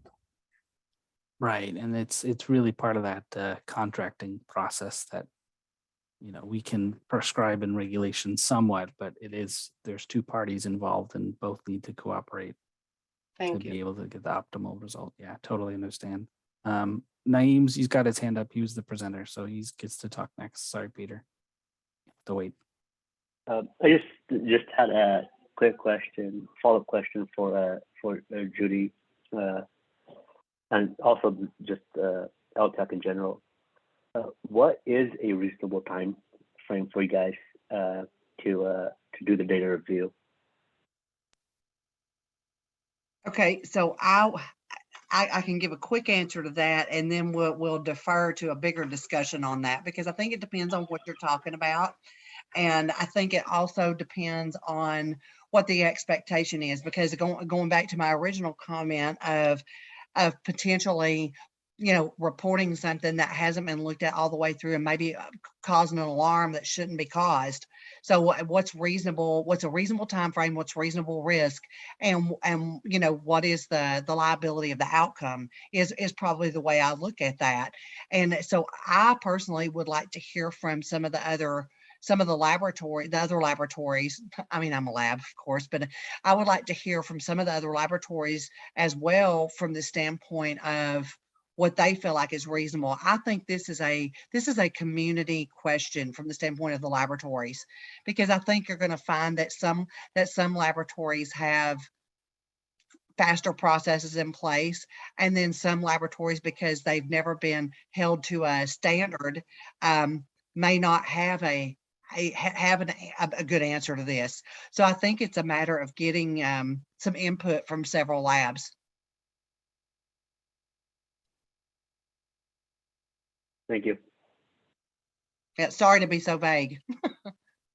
No, I'm gonna, no, that's totally fine. I'm gonna kind of prompt the discussion, and if we could move it towards a specific target. I do want to get us out to lunch at noon. I want to keep that time frame.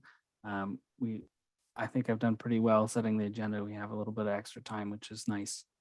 So we have lots of time for discussion for this topic.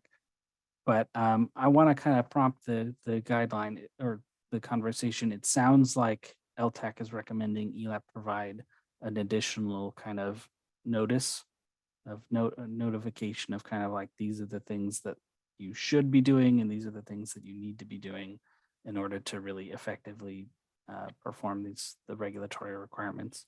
Would ELTAC members be willing to provide comments and feedback to the advanced copy of that notice? I've been doing a little bit of that with the methods update rule, providing laboratories with advanced copies and them providing comments and guidance and kind of questioning, so we can rewrite areas, make it a little bit clearer. And if that's something, I see Judy's sticking thumbs up. So it sounds like we're going to have a couple of volunteers to be able to do that. So if we could get a motion at some point to say, hey, let's have ELTAC do this, we recommend this, and then say ELTAC's willing to provide notice as individual members or something like that. Peter. Yeah, no, I think functionally, I mean, we're never gonna, reopen every NPDES permit. So I mean, I think functionally, if ELTAC or if ELAP can put together, almost a guidance document in the form of a notification, then, I think getting the folks here to comment on it is one half. And then to Judy's point, there may be value in, if a survey is not super cumbersome, to throw that out and see, because, I think what Judy's getting at to some extent is, if you're running a huge operation on a 2 to 3 shift system 7 days a week, your notification ability is going to be different than a smaller laboratory that's, generally a Monday through Friday 8 to 5 type of an operation. And so, I think there's going to have to be some understanding of, majority minority type of ability to do these types of things. And you can probably do them in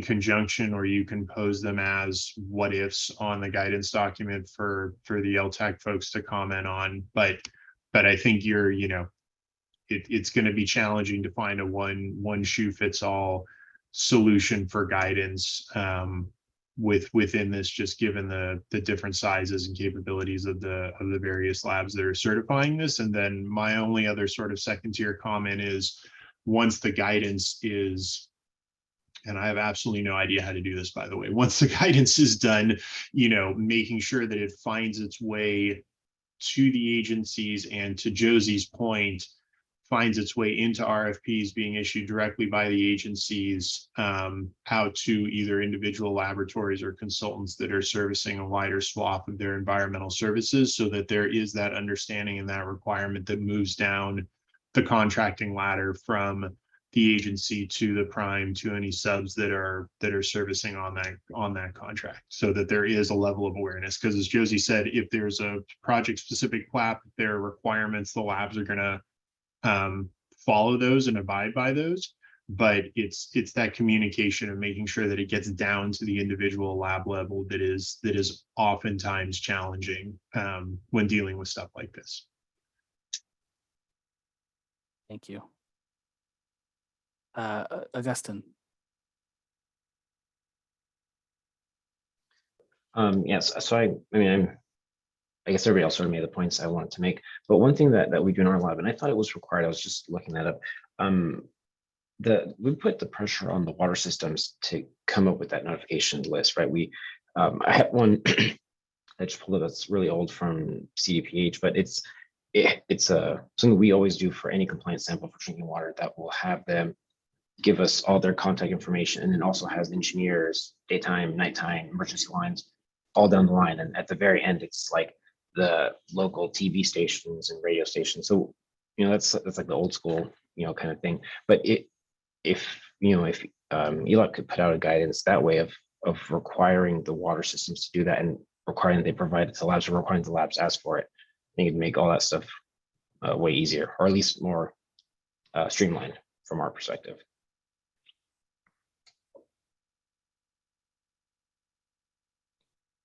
Yes, Andrew. All right, so I'm going to go on a little bit of a tangent here, since I was involved in the regulations and building this up. I actually remember these comments coming back from the lab community, and the understanding here that I always felt that was kind of understood is that this is all based on public health. This is a requirement based on public health and need for the water drinkers. So if the lab's quality management system is not built where this notification system is in a timely manner, then that's something that needs to be reviewed by the laboratory. So this goes back to service to clients, right, which is built into the TNI, where if this is the need of the client, this is something that you need to build a system around to have. So if this is something where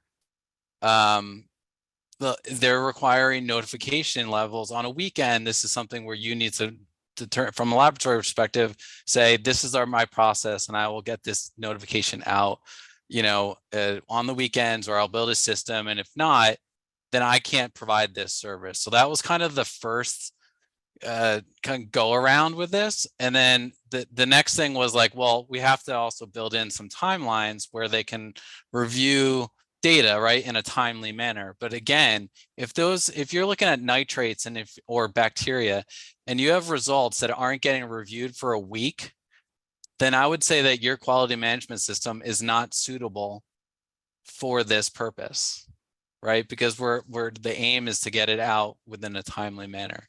So that's where these discussions really, I thought, were going to happen, which would be like, yes, there's going to be circumstances where you get a late sample delivered to you on a Friday, and no one's going to be around. And again, you're probably not going to have anyone from the water system around. And even if you could notify on a weekend, the LPA or the regional district engineer, they're not going to be at work on a weekend either. So like, where are you left with there? So I think there's also got to be some kind of I guess reasonableness, so like understanding that if these things happen if there's an attempt to contact, then you continue to do that. I remember when I was in the laboratory world, we had staff 7 days a week, and we had a notification set up in the laboratory, even if it wasn't finalized, just because it was the health of the individuals. We wanted to make sure that they could then resample and go through their process that they have to do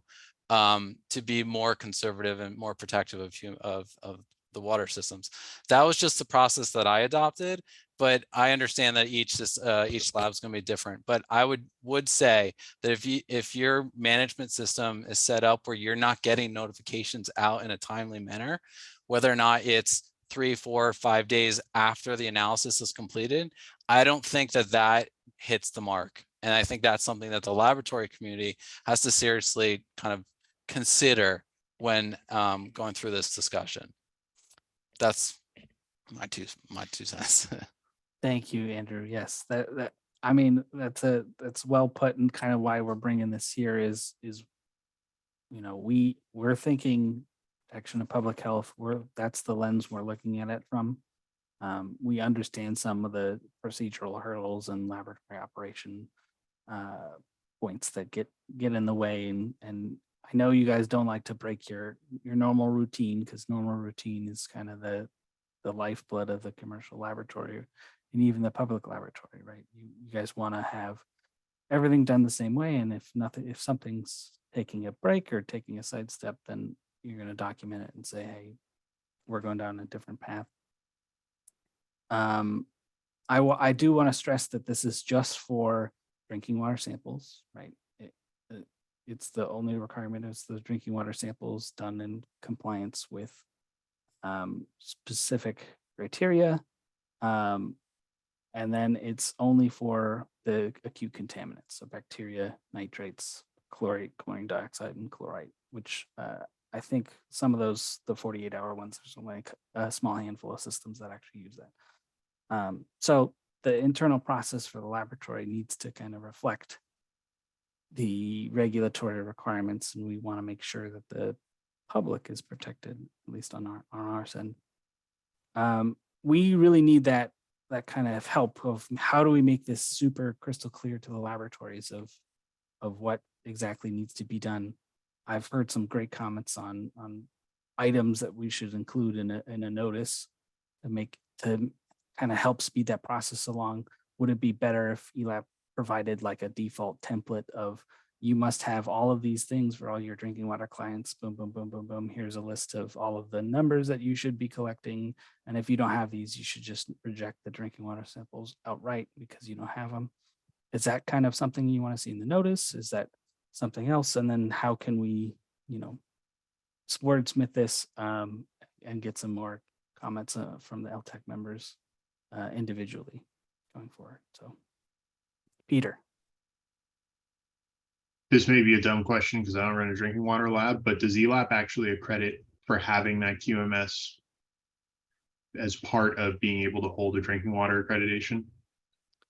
Yeah, so part of the piece that auditors review is, does the laboratory have that system in place to contact people?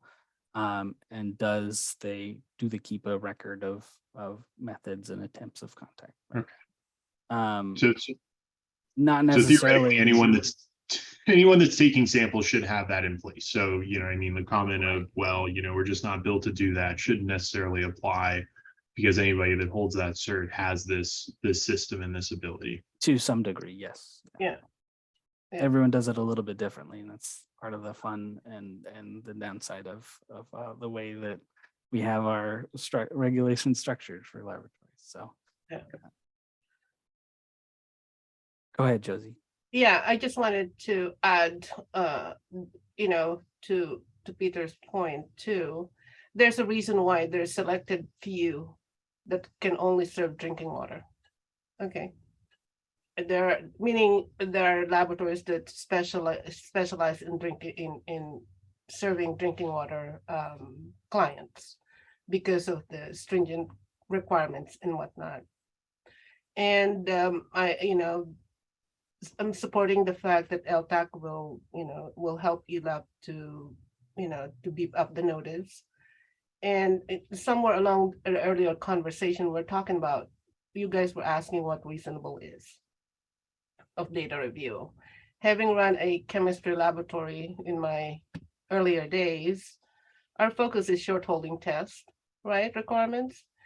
And at the same time, what will impact or what will facilitate the client to be able to resample within the given monitoring period based on the results, especially if there's exceedance, whether it's for confirmation or whatnot. That in itself is a reasonable expectation from the client. They should be able to resample. And if the analysis are done within holding time, then it's probably also one of the metrics that you're going to follow to expedite data review process. not one rule applies to all chemistries. There are tests that you can, it doesn't have to have data review right away, but those short holding tests, and especially those parameters that impacts public health, those kind of take precedence over anything else. Thank you.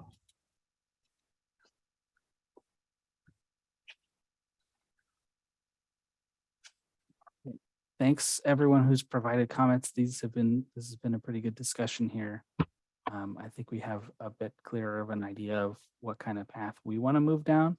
If ELTAC wants to make a motion for ELAP to do something, put it as a specific action item that we can review at the end of the committee, I'd take any motions or any seconds or anything like that.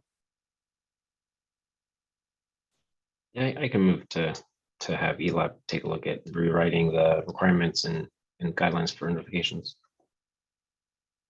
Is rewriting the guidelines as in a regulatory change, or I guess a guidance document for ELAP to distribute to the labs and the water systems to comply with the existing regulations. I think the regulations are fine.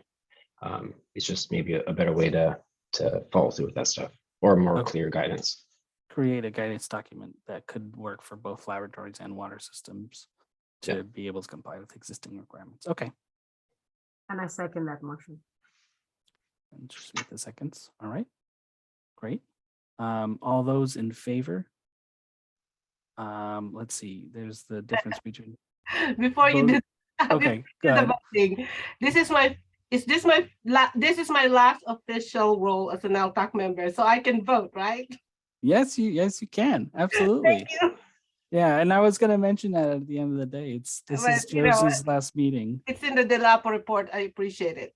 Yes, yeah, and we're sad to see you go, but we thank you for everything. I won't be gone. I'll be participating still, but Participating in a different way. Yeah, no, that's great. Where was that? All those in favor? I don't think we can do the little raise hand functions. I don't think that's going to work very well. I'll go down the list of however things are in order. Ooh, that may not work either, but I'll go down the list here. Hopefully the order doesn't change. And if you're in favor, say aye or nay. Josie? Aye. Shashmita? Aye. Judy? Aye. Augustine? Aye. Pam? Aye. I think Andrew and Carol, you don't get a vote, unfortunately. Neither does Miriam or Melissa. Peter? Aye. And then Dr. Mahmood. Aye. All right. The motion carries. ELAP will create a guidance document that can be used by both laboratories. Oh, sorry, I'm forgetting one. Sam. Aye. Yeah, the order is changing. I knew that was going to happen. Somebody was going to get left out. Apologize for that. The motion carries. ELAP is going to create a guidance document that can be used by both laboratories and water systems to help clarify the existing regulatory requirements, the types of information that the laboratories should be collecting and the water system should be providing, so that way notification can happen in accordance with how it should be. We are going to tag ELTAC members for review. You'll be reviewing as individual members of ELTAC, and we may provide it to a few other groups as well. If we're providing it to you, please send us one copy back so you can share it with whomever you want to discuss with, other than other ELTAC members, I think, because it gets a little confusing that way. But please provide us one document back when we send it to you. You can collate as many comments as you want into that one. That just helps from personal experience, it helps for keeping track of things that are going on. So with that, we're bang on time. It is 12 o'clock right now when I had us slated to start lunch. So with that, I think we'll adjourn until 1 o'clock. And we'll return at 1 o'clock to start with agenda item. Oh gosh, I don't know what number it is. I wish I had pulled those up. I think it's 8. 8. Thank you. All right. I will see everyone at 1 o'clock.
All right, it's 1 o'clock. I'm going to give another minute or so for folks to return from lunch.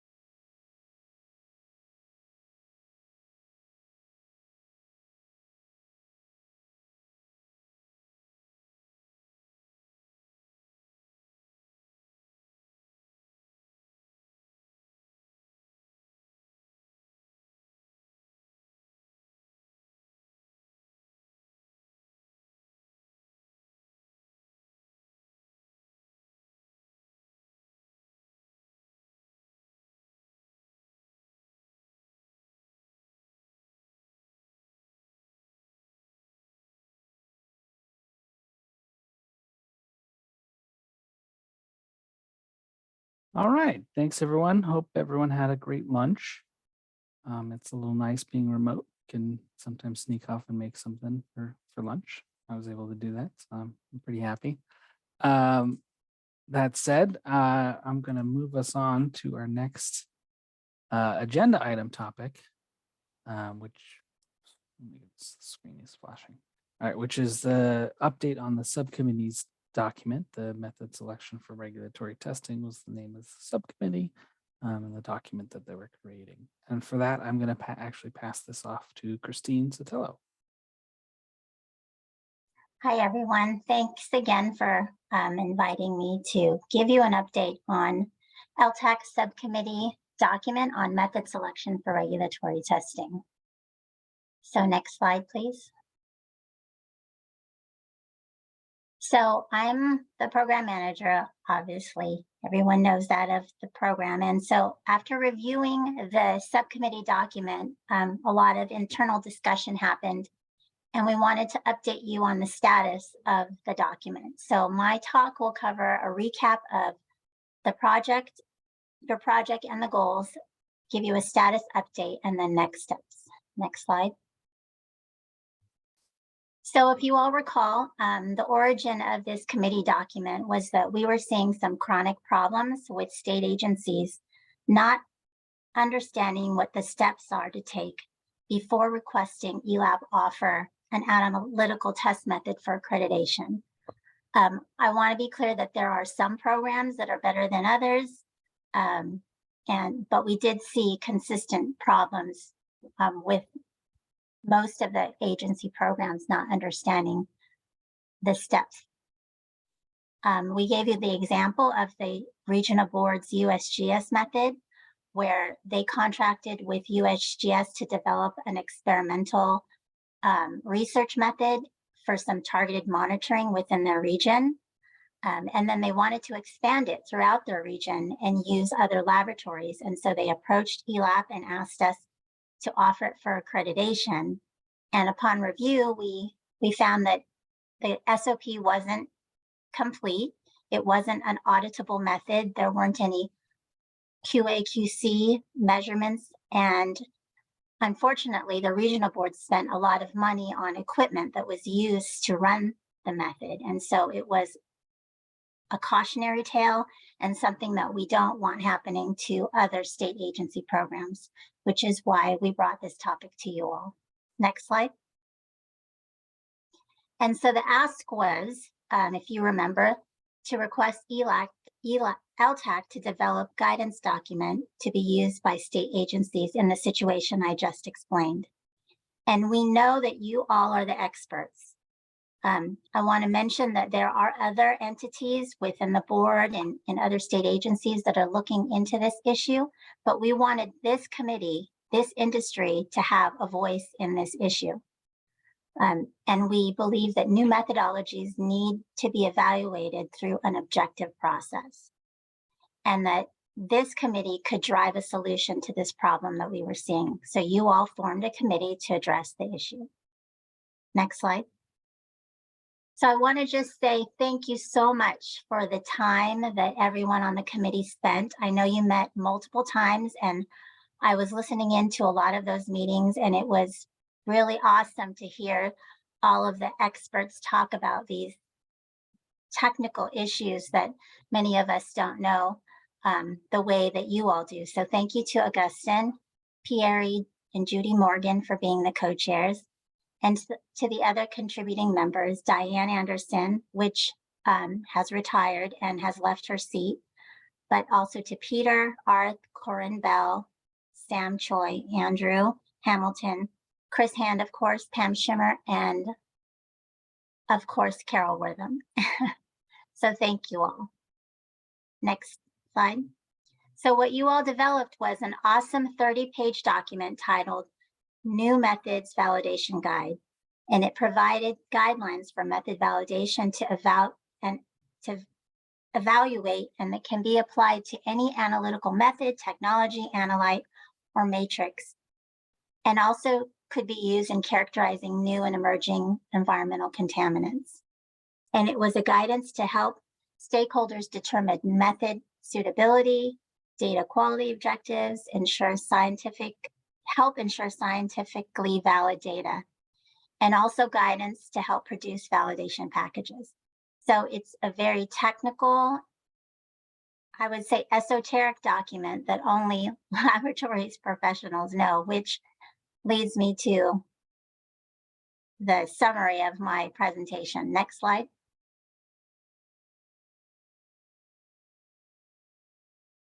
So what's next? It's a very strong technical tool that we think can be very useful for a wide variety of regulators. But we think additional information is needed to finalize the document, and that information can only come from ELAP. It needs some sort of context and connection to the internal expectations on how it will be used. So upon review, I've decided to create an internal work group comprised of state agency partners and ELAP staff to develop the missing piece. So we see it as sort of a preamble or a how-to guide that would precede the subcommittee document. Next slide. So the goals of that document would be to affirm the shared values between ELAP and the state agency partners, what we plan to achieve, define our roles and responsibilities, set project expectations that the regulators need to meet, and define steps regulators must take to request ELAP offer an update to our field of accreditation offerings with a new method, and establish minimum communication expectations, and serve as a training resource for communications and internal coordination. Next slide. So the next steps, I know that you all wanted to see the document, and I think we have a little bit of more work to do before the full ELTAC can review it, but we need to convene this work group of ELAP staff and regulatory agency partners. We need to collaboratively develop this document, and then we will bring it back to ELTAC for full committee review and comment. And so the goal would be to complete this by the end of 2023. Next slide. So I want to thank the committee on their work. I know everyone wanted to see it and comment on it, but I think it needs the guidance document or the preamble so that it gives it context, so it's able to see its full usage throughout the lab community. So I'm happy to take any questions if anyone has them.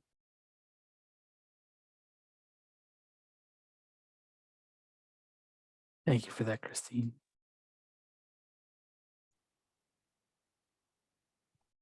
Yes, Josie.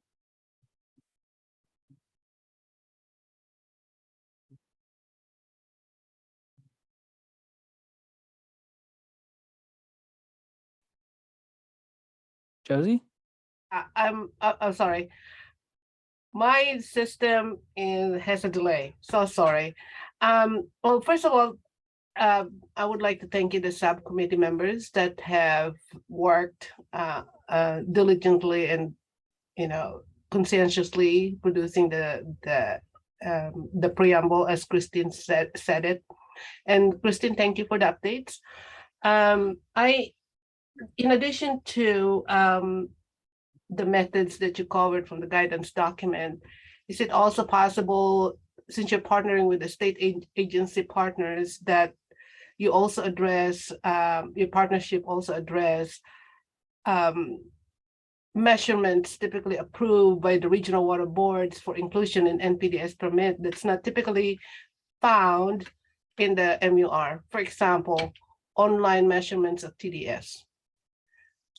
You know, So that's, yeah. so I would say no. This document is step-by-step guide on communications with ELAC. And I wouldn't ever want to step on the toes of the programs and their permit writers on the very specifics on what they require. So that is a program decision. So this how-to or guidance document is really just kind of the cover sheet to the technical document that ELTAC has developed to say, this is how it should be used. This is how you should utilize it in very clear terms so that the state agencies know how to communicate with ELAC.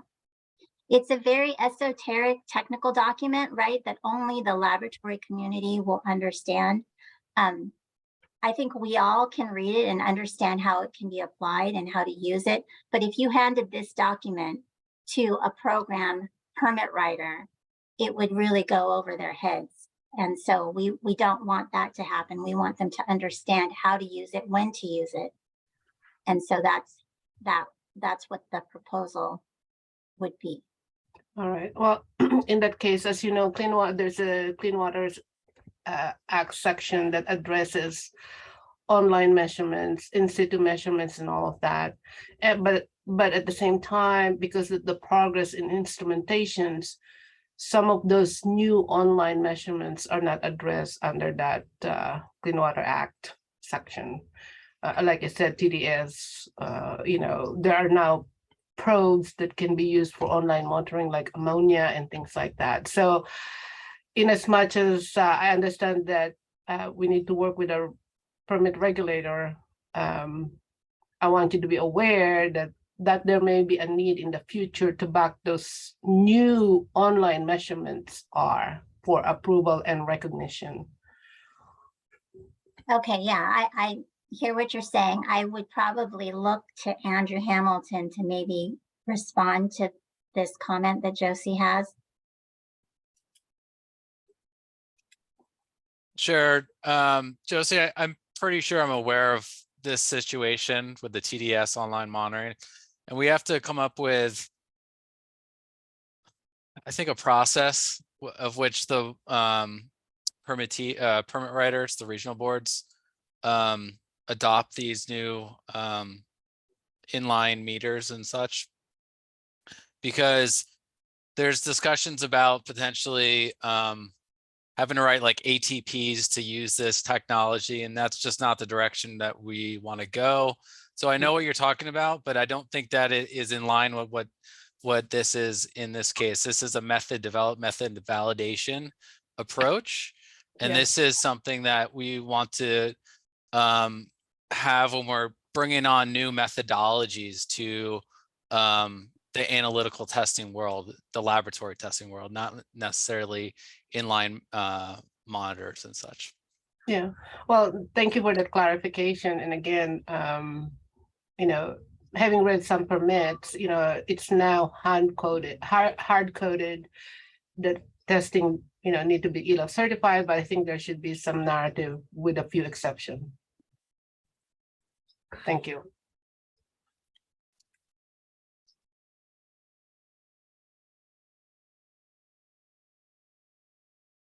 Right, seeing no other comments, I'm going to I was waiting for you all to be very upset that I was holding this back from you, but you'll see it in due time. I think that we just need to put context to it so that it can be used more effectively by the programs. Yeah, and as you said, Christine, it's going to be available in end of 2023 for review by ELTAC. Yeah, I think what I anticipate this looking like is once the work group develops a draft, then we can present the entire package to ELTAC and you guys can review it and then approve your subcommittee document. To be totally transparent with you, I think it's very difficult to release your subcommittee document to the public without it being approved by the state agencies. I think we need to respect them and let them review it first, but when they pick it up, it's a very, like I said, esoteric technical document that needs context. And so if we do that, we will do your document justice and everyone will know how to use it more appropriately. Yeah, well, it's good to know that it's moving and where it's at, which hand is holding it, right? I mean, is working on it. Thank you. Yeah, the committee did a lot of good work. It's 30 pages of really good stuff. So thank you. Judy. Yeah, so just real quick, so I think we would be more upset if you were telling us that we weren't going to be able to use it at all. I do have to wonder though, I mean, it is a good document and I agree with you, it is very technical, and I don't think that we would do the document any justice if we change that. And which I know isn't your intent, but I wonder, could we add something to the document? We do have a how to use the document that's actually part of the document itself. I wonder if a better preface to the document or a better intro to the document would be an advantage. And instead of having have an additional document, make it part of this document. So that's a good comment, and we did think about that, but I think where we landed is that this communication document has to be written by us internally because it's difficult for you all folks on ELTAC to be writing a document on how we communicate with each other. That's just inherently too difficult for you. So it would be ELAP and the state agency programs. We would absolutely bring in Andrew Hamilton as the state's QA officer to help us craft this document. So I like that suggestion, but I think inherently it has to be something that we create internally on how to communicate with each other. Okay. All right. Well, thank you for that. I'll offer a suggestion for you to keep in mind for the future. If it looks like they should be inseparable, then maybe ELTAC at that time would decide these two really should be the same thing. Let's incorporate what ELAP and the state agency partners have written into this document. That's a possibility, but it might get a little bit tricky depending on what the outcome of the document looks like. So, of each.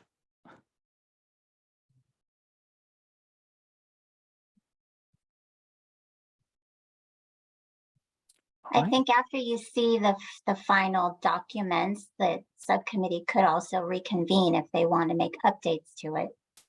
So that's a possibility so that they synchronize with each other better, but we won't know until we see this, until we develop this preamble or guidance communication doc. I don't even know what to call it yet, but I know we need it. It's a missing piece.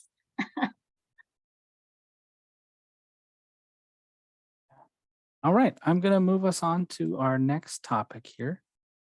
Oops, not that screen.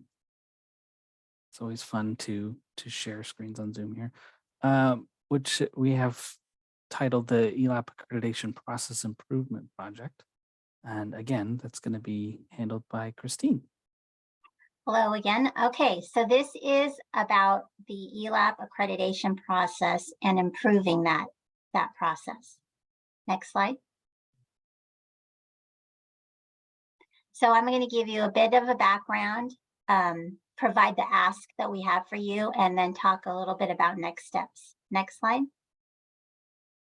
So as you all know, we adopted new regulations, and with any new regulations comes new processes and new requirements. And with those new processes and requirements, we're seeing many labs making administrative and/or application process errors that impact their accreditation certificate, which is a very big deal. We're getting labs that are upset that they're not able to continue business because some FOAs might be missing from their certificate. And so we're receiving a lot of feedback and confusion about how to apply for accreditation. Next slide. So we're looking for ELTAC to help us. So our goal is to accredit laboratories who meet regulatory requirements. And we want to eliminate and reduce additional administrative errors because it benefits both ELAP and redo work and additional work that's unnecessary, and also for laboratories to resubmit and apply and for something that might have been removed from their certificate. And we want to hear from the community on what their challenges are with the current process. So the goal here is to collaborate and find solutions. Next slide. So what we're asking for is a list of recommendations to the community to comply with our requirements. And we would like input on alternate or additional ways that we can communicate with the laboratory community. Next slide. So what we're not asking for are complaints about the regulations and the requirements, and for you to say that ELAP or TNI should have never adopted TNI. We're not looking for that. We're looking for solutions that require making exceptions to the regulatory requirements, and solutions that don't depend on new technology. For example, a lot of the labs complained we don't have a database if we had an online portal, and it's terrible to have to fill out all these forms and print them out and then submit them electronically. So we're not looking for solutions to that. We're working on a technology solution right now, but that won't come until several years from now. Next slide.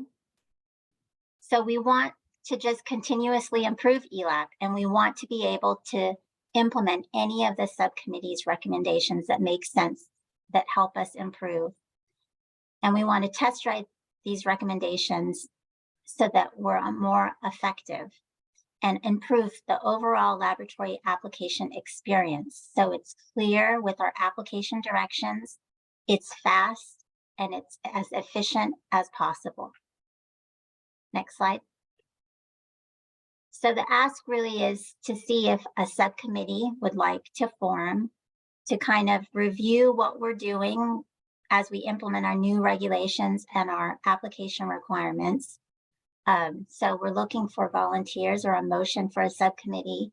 And this initiative would be led by our Administrative Operations Unit, Kim Anderson and Kate Hilty.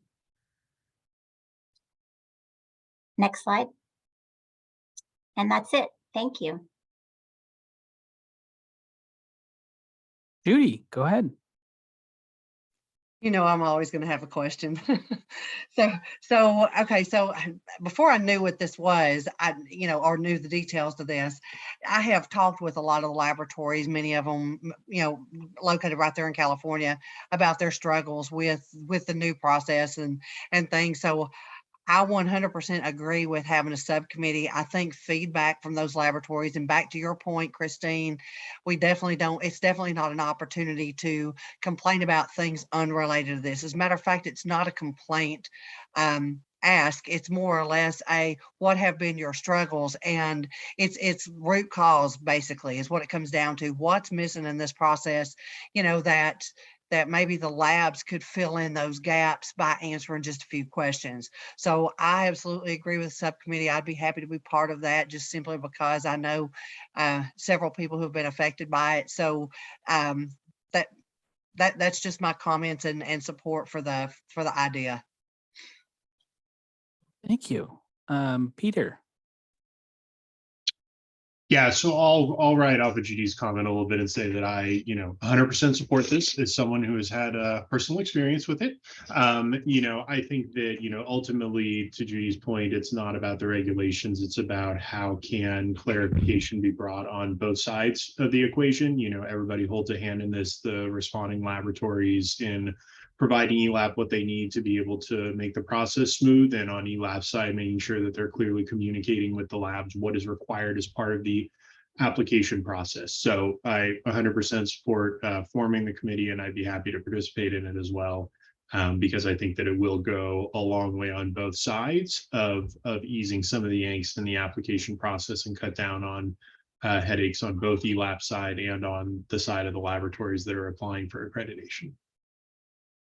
Yeah, thank you, Peter. Andrew. Yeah, I'm glad this is coming up and that there's a potential for a subcommittee. I would love to be involved, specifically because on a somewhat related area, I work on the DMR QA program, where we get a lot of the PTs and similar information sent to me directly. And so any processes or anything that are updated or changed, I'm hoping that would coincide with that DMR QA requirements. I know I can't implement anything on the accreditation process, but I'm hoping that we can come up with a way to maybe streamline that together so that we can get the information that we need for both programs. And I know specifically there's a large data gap on my side on the DMR QA, because they think that if they submit it for ELAP that it automatically comes to DMR QA, which we don't have that synchronized process yet. So maybe even getting some more visibility of the differences between those programs when you're in these discussions might also help both of us. So I'm volunteering if you need me to. Thank you. Thank you, Andrew. Pam. First of all, Christine, I'd like to thank you for asking for our feedback, because it is a terribly frustrating process. And it feels like it's having had the opportunity to do the applications for some of our out-of-state laboratories. I have found the process almost, I don't know what to say, but like we're being punished for asking questions or not understanding the language in the instructions. So I'm 100% volunteering, particularly from the standpoint of the out-of-state labs, how it's difficult and different, and how the California process for the out-of-state labs is not like other reciprocities. It's a little bit different. The timing is very difficult because I still don't get whether or not we're supposed to do it 3 months ahead of time like the other ones, or we're supposed to wait for our primary cert to expire and then put in an application. All I know is that we haven't seen an out-of-state cert processed in less than 5 months, being past the expiration date, and it's very difficult. So I'm 100% volunteering to be on that committee. I hope that will be good. One other comment I would make is the ELAP email, that general email that we send everything to. I totally get why you're doing it, so that someone can pick it up. But having a name to respond to makes the state feel more personable, like somebody actually is responding. Even on the emails that come back, you don't know who answered your question when they do. It's just this vague, cold body. And if we don't get a response, or we've sent in an email and we don't get a response, your name is the only one that we know. And so then it goes up to you, as opposed to having this is our person that we're going to go to if this route doesn't work. So, but thank you again for bringing this up and asking for our input. You're welcome. Thank you, Pam. Shusmitha. Yeah, I'm gonna piggyback on Pam again. Christine, thank you again for seeking our feedback. There's obviously room for improvement from both ELAP side as well as the laboratory side. And I'm, like others, I'm volunteering myself to be in this committee and to provide value to those improvements.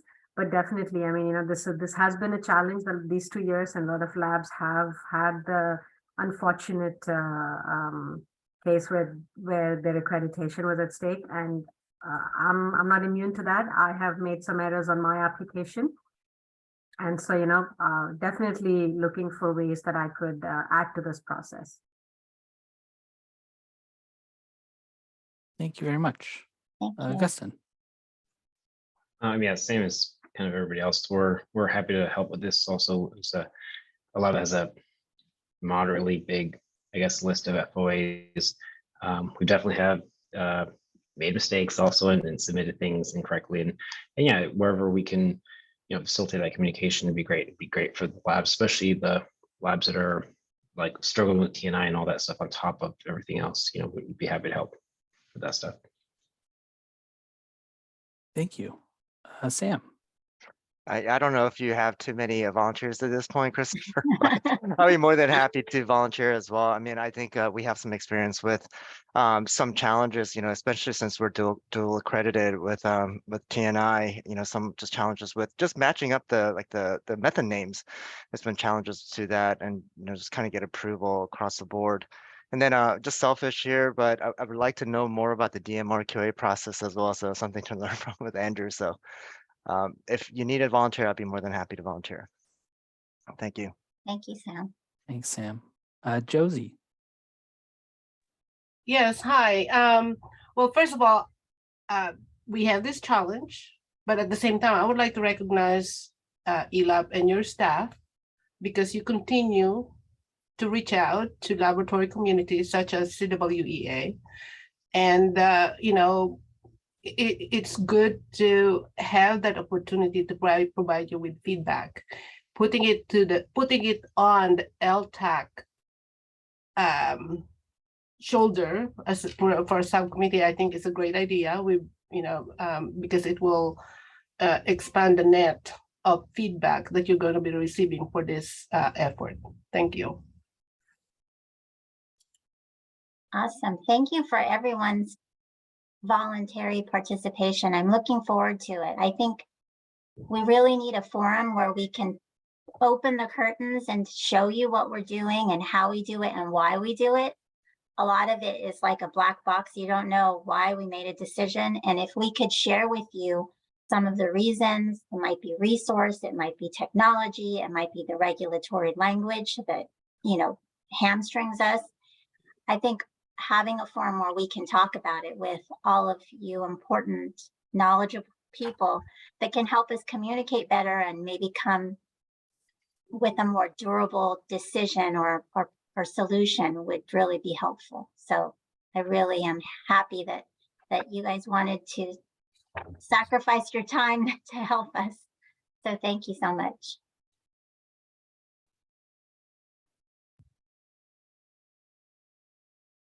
Yeah. Kate Hilty's on the line. She's going to lead the effort with Kim. Did you want to say something, Kate? Everyone. Yeah, thanks, Christine. You did a great job presenting that topic. I appreciate it. I just want to say that I'm looking forward to working with everyone.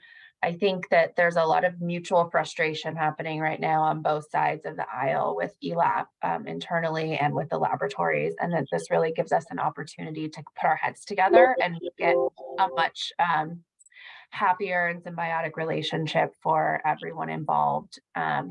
Like Christine said, like we want to accredit laboratories who have met the requirements. We don't want to take things off your certificate. That is not our goal. So, if we can just work out some of the kinks and, find some solutions that work for you and for us, then I think that's the best thing to do. And now is really just the perfect time to dive into that. I think Pam has her hand up again. Yes, I was just about to tag her. Yep. I was going to go ahead and this may get into the difference between the subcommittee and the work group, and I don't remember that, but I'd make a motion to start put together a subcommittee from this group. Before we jump into that, we have staff counsel on the call to be able to better answer this than I can, because while I understand some of it still doesn't make any sense for me. So Kim Niemeyer, so staff counsel, if you can provide us a refresher course on Bagley-Keene, we'd all appreciate it. Right. So if we're going to do a formal subcommittee, it's going to have to meet all the requirements of Bagley-Keene. Instead, if we do a work group, we don't have to have those same requirements. But again, you can't have, I think we might have too many volunteers also. You have to have less than a quorum of the ELTAC committee so that you can meet without having to go through that those Bagley-Keene requirements. So I would suggest, if you want to keep it informal, that we don't do a vote, and that Kate just reach out to those members that had said that they wanted to participate. And then we could put together a subgroup that's less than a quorum of the LTAC. And I just want to mention that if whatever you decide, if you decide for a subcommittee, it's not a difficult process to go through. It just has to be public, and we have to announce it. And we've done this before where we've announced your meetings, you know, on our webpage. So if you all want to be together, I think that would be the subcommittee route. If you want to meet in smaller groups, then it would be the work group. Can I ask a question? Chris, how much is the quorum for this group? Because we had 5-7 people interested. That is a good question, and I will have to get back to you because we do have some vacant seats. So I don't know if the vacant seats count That as might part be of there. the ELAP council, or if the vacant seats don't. I don't think that it does. I think because we couldn't meet without a quorum, and a quorum would be of the total number of seats. Got it. Okay.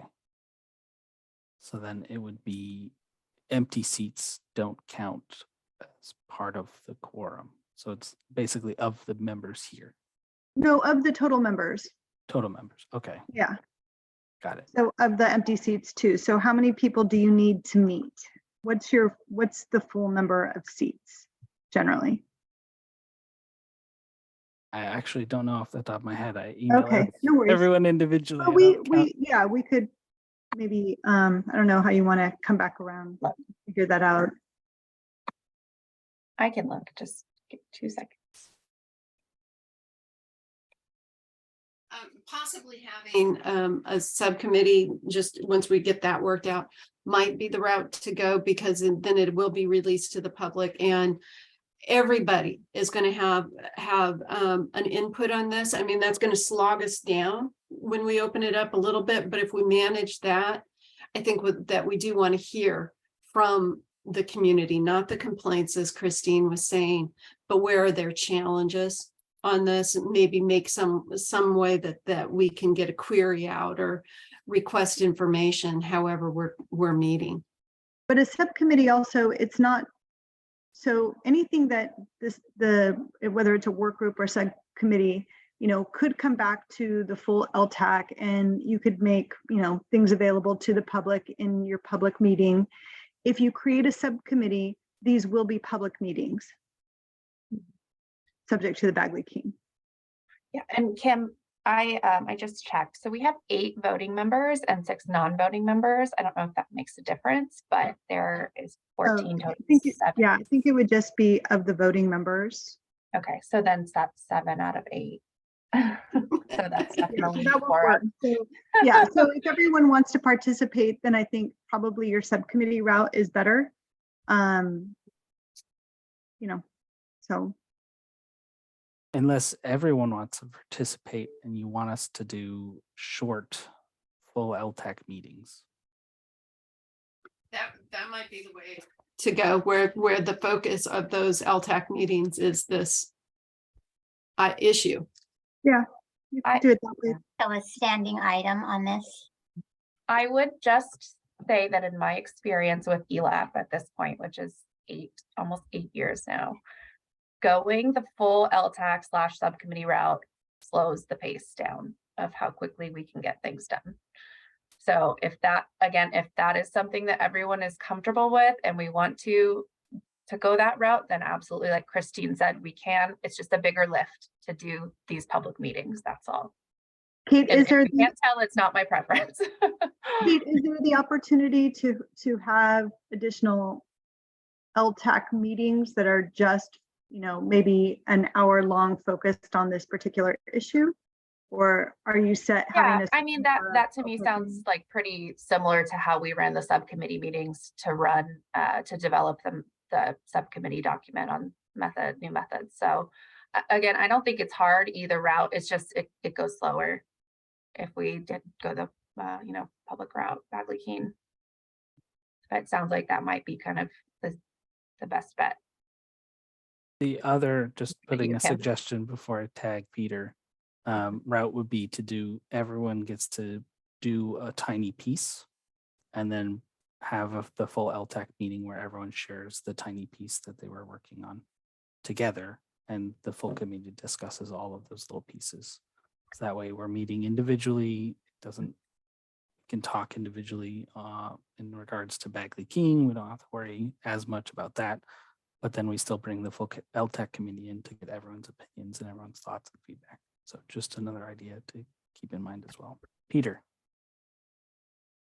Yeah, so I was going to kind of suggest splitting the difference here. I mean, I know that, well, I assume to some extent, I think that they're, given the impactfulness of this, you don't want to move so fast that you come out with something that's not a good product, but at the same time, labs are continuing to renew their accreditations as we speak right now.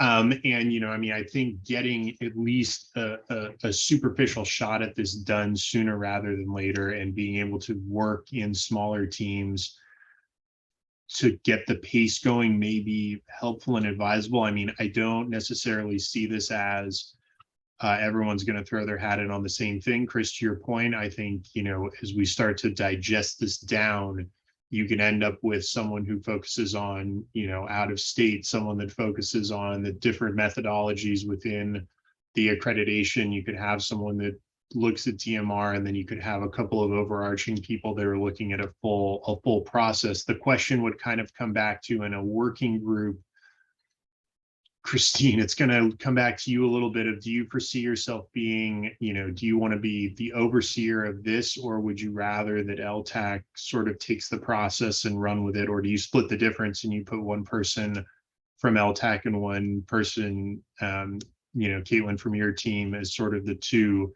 heads of the piece of the puzzle, and then work things out underneath it? Because I think there's just a lot of stuff, I think there's, from ELAP's perspective, getting clarity on what your process is so that the laboratories can make suggestions on how we would want to receive requests or data calls or whatever it may be to provide the information that you need. I think ultimately someone from ELAP, if it's a subcommittee thing only and LTAC is part of it, there has to be somebody from ELAP that's participating at a high level from the get-go to be able to help inform those discussions and put this together. So I'm not opposed to going the working group route, and then, whoever necessarily volunteers, maybe there's a small meeting of at a high level, and then folks that have volunteered for the list can start volunteering for specific pieces. And once that higher level group kind of breaks down what those projects and what those objectives are going to look like, you kind of look at it from a project management perspective, like it's a whole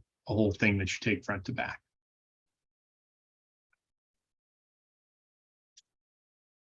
So this is all to say, I'm fine either way, but if speed is of the essence and organization is going to be key, then it may be easier to do the working group route to be able to put some motors behind this sooner rather than later. Thanks, Peter. Yeah, it's confusing to deal with some of those requirements. We're not experts in these, so yeah, we're better at the lab thing than and I guess my parting comment on that would be, obviously engaging the public and having the public's interest in showing that ELAP is addressing this is part of it. We can still incorporate that, even if we call smaller LTAC 1 hour long committees, to basically have a public forum and an open update for it. So we're still being transparent in the process and what we're working on and what the suggestions are looking like. I think there's still a way to combine those two without it being necessarily a formal subcommittee that's relegated to all the rules. Okay. Yeah. Thank you. Judy.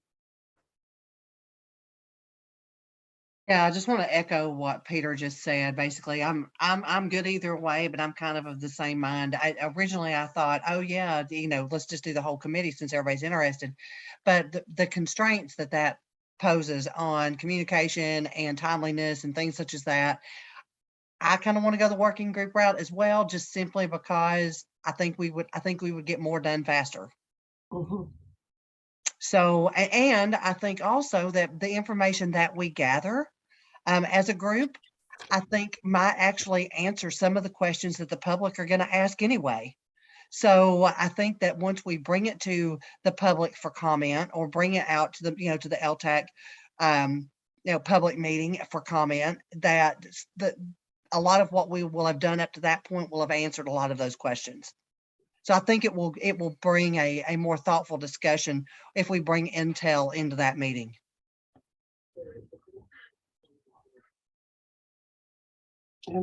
Great, thank you. Josie.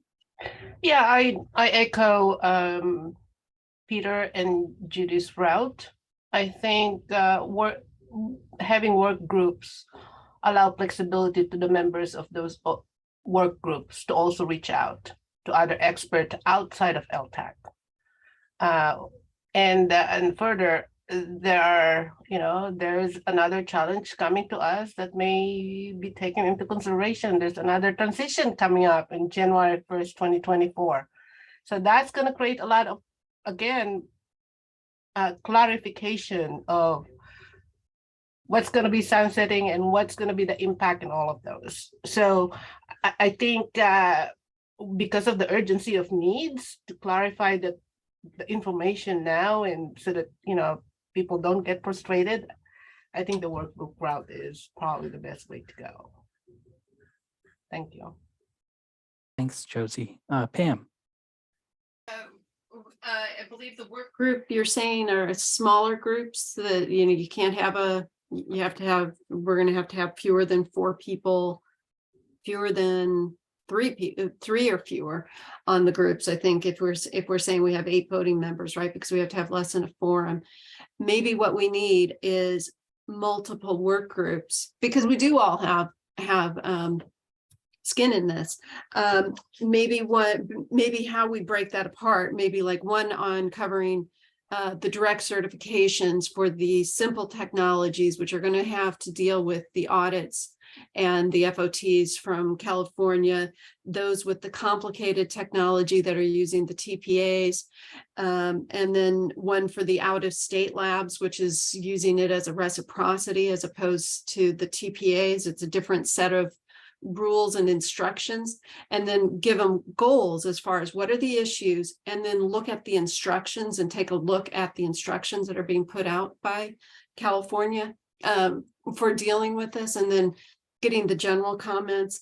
Another way that we could look at this is that we have a work group that looks at all of the instructions for all 3 of those, one that does PTs, and then one that works on the FOT, and then maybe communication somewhere in there. So maybe having 3 little work groups and then pull it back together with this group as to, where the suggestions between the groups overlap.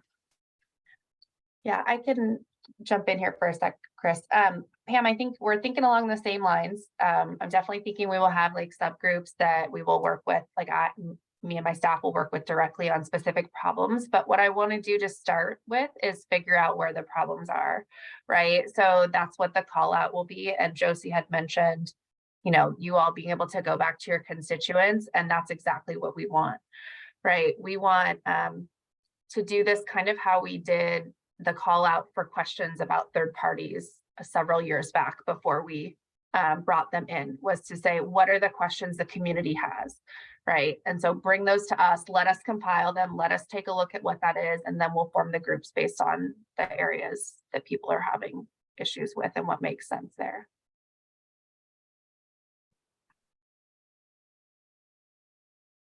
Peter, go ahead. I have a procedural question. Well, I have 2 questions. One is, so if we form smaller subgroups, those working groups, those groups can still communicate with each other or not so much? Yes. Yeah, yes, okay. No, they can't. Those No, groups no, they talk cannot. to each other. That's called a serial meeting. Oh, Okay. well, wasn't the They can question communicate each within each other, but Within. not. Right, so Yeah. within the subgroup, those people can communicate with each other, but the subgroups can't communicate with each other. Yes. Right. Mm-hmm. Okay, and a subgroup cannot be more than three Three. people is what we're landing on this. And if one person is part of multiple subgroups, are they allowed to communicate with each? No, Chris is shaking his head like one person can't be part of multiple subgroups. Okay. That's what I'm getting. Yeah, that's Yeah. what I understand. All right. You can be at one subgroup at a time. It doesn't necessarily mean that you can, because it's pretty clear that what we want to have happen is we want everyone on ELTAC to comment on all of the work that all of the subgroups do.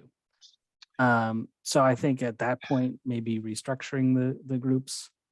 It may after be you that get- the groups are not happening at the same time, that they Yeah, happen sequentially. And then that way Peter can, if you want to be part of group 1, you can be, and that ends group 2.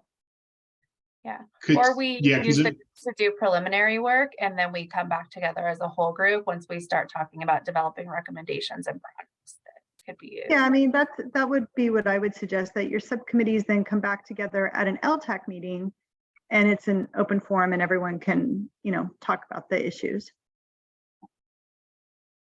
Yeah, it seems like there's a lot to unpack. And so I feel like there needs to be sort of a 30,000-foot meeting amongst a few people, and ELAB has to be a stakeholder in that discussion to sort of try to figure out what we can come up with, to Pam's point, to start to line out what those smaller groups can then go out and work on freely if it's not a full subcommittee. So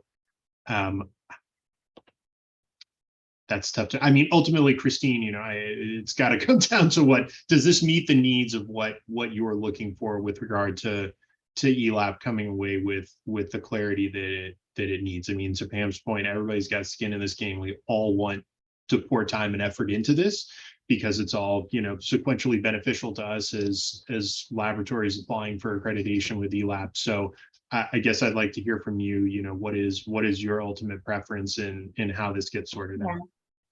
So thanks for asking that question, Peter. And I think just listening to everyone, it sounds like the work group is the way we want to go, multiple work groups, because this issue really needs to be addressed right away, but it needs time and care. And so I like the idea that Kate has is for you all to go back to your constituents and tell us what the problem is. And then from there, we can query what that is and develop the groups that need to be formed. Because Pam had a list of things and maybe that's not where the problems lie. So we need to hear from you all. So how do we get that information back from all the committee members? If we could get that information, then we can create the groups and then we can have them all meet, not at the same time, but sequentially, right? First group, then the second group. And then have recommendations and bring them back to the full LTAC committee. Yeah, I didn't raise my hand, but I'm just going to say something real quick before Pam goes. I wonder, since ELAB has the list of all laboratories, I wonder if you would be willing to put a survey out amongst any lab that has reapplied for accreditation in the last year or so. And, maybe the first small subcommittee here in conjunction with ELAB can help put the questions together. But I feel like, although we represent a significant chunk of labs on here, I think one place that we're maybe a little underrepresented is in the public sector in terms of all the smaller laboratories that are there. So I would not want to have this just be focused on larger commercial labs, but also make sure that we're taking into account those stakeholders as well. So whether it's through ELAB or, Josie and other public agencies going through a CWE or other working groups, I feel like to understand the magnitude of the challenges, a small, I'm not talking about a 30 question here, like a 10 question survey, to get that information first would help. And then maybe, the first small subcommittee consisting of ELAB and 1 or 2 people from LTAC could help sort of sort that out and come up with, a way to visualize what are the most challenging aspects of this. And then we can use that to form out the various smaller subcommittees in round 2 of this. So I like that idea, Peter. I think a survey could be useful. In my experience here, we've gotten much better engagement and interaction when we work directly with the associations representing groups. So working like with BACWA or CWEA, we tend to come away with like much more usable information than when we do a general survey. So maybe there's a way that we could do both of those things. Just my thoughts on surveys and that idea in general. I think we've got No, Pam and I like that idea. I mean, we know where we've gotten complaints. You know, we were at a board meeting, they complained about it. I get complaints in my inbox. So we kind of have an understanding, but it would be nice to get the real feedback through a survey or through CWEA and BACWA to tell us this is where we're having the most heartburn. And so I like that idea. We could do that. And I feel like you could use the experience you've had to date to target those questions. And what I'm sort of envisioning is almost like, you know, one of those marketing displays where, you know, the same thing that reoccurs the most is the biggest bubble that's on there, and finding a way to sort of take that. Because obviously, you know, I think that the more poignant you make the survey questions, the more poignant the answers you're going to get back are, and that will help you sort of direct where the energy goes and what's the most immediate thing that needs to be sorted out. Yeah. So the survey was basically where my input was going to go, and I do think it's useful. And to Caitlin's point, possibly, you know, when we as the constituents here know that a survey is coming out and what its goal is, I think that you probably get better return on that than when a blind survey comes out and we're not sure and we can't tell the labs what it's for. So, you know, I think that the surveys can be effective, especially if it's prefaced with something like this. But maybe we only need something like three questions, one being a ranking. So we can throw out, you know, where do you think these issues are, maybe based on where we're thinking of building the committee, which ones do you see as being the areas that need the most fix right now? And then the open question, what's your other problems? If we didn't address it above, do you feel there's another that should be moved up? And then can we contact them for details? And maybe we don't need more than that to set up the work groups.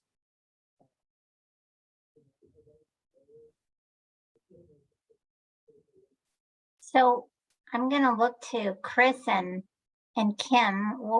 What's the procedures on this? I mean, it sounds like everybody is for a survey. So we leave this meeting conducting a survey. How will we distribute the information to the ELTAC members through? You can distribute information, but you can't have an ongoing dialogue back and forth. So Kate can, or you can send information, but we can't have everybody replying to everybody else about the information. Everyone can look at it individually. And then when you get back together, you guys could decide on who will be in which subgroups. The other way that they could do it is just, you know, people could tell Kate which subgroup that they would like to be in, and she could ultimately, you know, create those, and everyone would just kind of have to go along with what she created. So that's I have the power. I think maybe a good first step to Kim and Christine and everyone would be to decide 3 people that want to work on kind of this very first survey / outreach subcommittee that we're talking about here. So just to make sure I'm getting the procedural thing, that group of 3 could talk to each other. Yes. Yes. Okay, but we would could be not the introduce.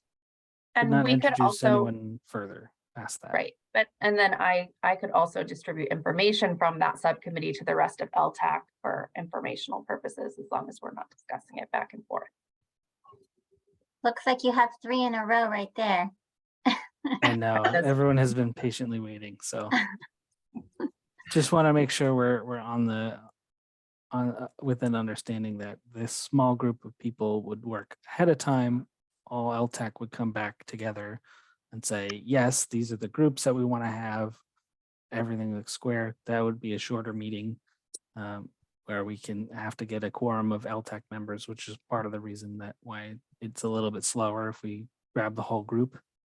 To work on the whole group together is just making sure we have enough people here, enough bodies present to make the vote worthwhile. Everyone's schedule is busy, and even today I couldn't grab everyone. So, but so that would be a small group. LTAC would come back together, say, yes, these are good ideas. We'd solicit more input as needed, and then break apart into possibly separate groups that could not communicate with each other once work started until full LTAC reconvened, and we split it up work again. That makes sense. Okay. Looks like everyone's nodding, at least the people who I see. So, okay. Judy, thank you for waiting. Okay, yeah. So I'll go ahead and throw it out there. I'm willing to be one of those initial few if there's a place for me. So, but one of the things that I do have a question about is, anytime, and I don't know, California may have a better response than other states, but I know that when it comes to opportunities for laboratories to give feedback, whether it be on accreditation or on anything dealing with the application process, labs are apprehensive about responding. And a lot of it is because they fear that it will be held against them, retaliation, even though I don't think that that's a thing. It's a thought process. So I'm curious, I mean, do we feel good that this coming out from ELAP would be the best way to do this? Or is there another avenue that we could actually use to put a survey out? Maybe through one of the organizations or something like that. Yeah. Yeah, Judy, I think that definitely has something to do with that's at play here in California as well. I think that's probably why we get the best responses when we go through groups like the associations that we work with. And maybe we would talk about having them distribute the survey rather than us having it come directly from us to their constituencies, or maybe in addition to as well. I think that's something we could talk about with that first group.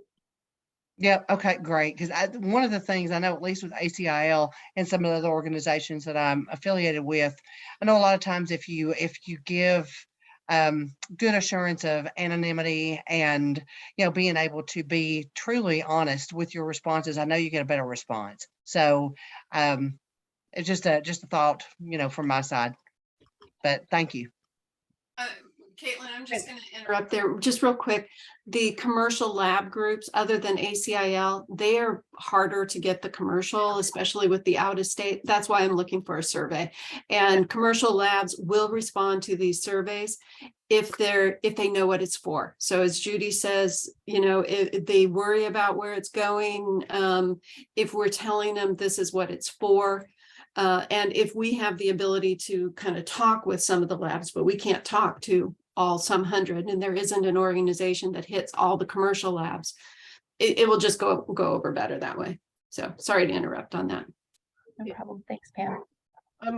I'm gonna insert myself here because I do agree with Pam. I do agree with Pam. It's one of my concerns. I'm representing the public laboratory, the community laboratory. We have a lot of associations that we can reach out to, and oftentimes we invite ELAP. We have a forum to invite ELAP staff to be our guest speaker and talk to them, either to provide an update or respond to a question and answer forum. My biggest concern is the private laboratories. There's no single forum throughout the state or a cluster thereof that they get together and discuss this as a group. So as far as the community laboratory, I think we have better coverage as far as outreach is concerned. We share information, we solicit, hey, what are your concerns? We invite, before we invite ELAP staff to be our guests to our meetings, we formulated what the issues are. And so ELAP staff always walk away with things that we need help from them with. So to Pam's point, the survey will fill in the gaps for the commercial laboratories that don't have an official forum to get together with. The challenge will be how you're gonna introduce that survey to incentivize those laboratories to respond. I think both will work, either way for us, we're gonna respond, we're disseminate information. We always appreciate that you're asking our input, and we have a forum to communicate that too. I cannot say the same thing with private laboratories. In fact, when the metals DLR came out from State Water Board, I had to reach out to the contract laboratories that I'm working with to make sure, hey, this is coming. We need your perspective. Can you please attend the workshop for the State Water Board? So, anyways, that's my 2 cents. I think the wider the net we can cast, regardless of what the method is, the better off it is for us to get the information we were trying to receive from them. Thank you. Thanks, Josie. Peter.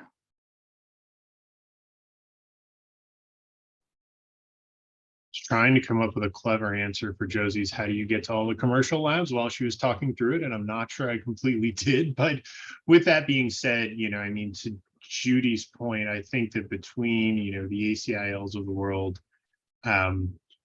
what I would probably suggest is that the survey comes from ELAP, and then we all, as members of ELTAC, for the respective companies we work with, or for the various committees and other places that we sit on, we give a heads up that this is coming and your input is greatly appreciated coming back in the other direction. I can't think of a single sort of non-biased agency that would be a good fit for it to come out of. I mean, the various ELTAC members representing most of the large commercial labs could potentially all just put our names on it and say, hey, we're looking for all of your feedback. But I think that provides a challenge too. But either way, if the survey comes out from ELAP as the database that holds all of the labs that are seeking accreditation, I feel like this is one where if the questions are worded in the appropriate way, people will give their 2 cents back and we'll get a pretty good response rate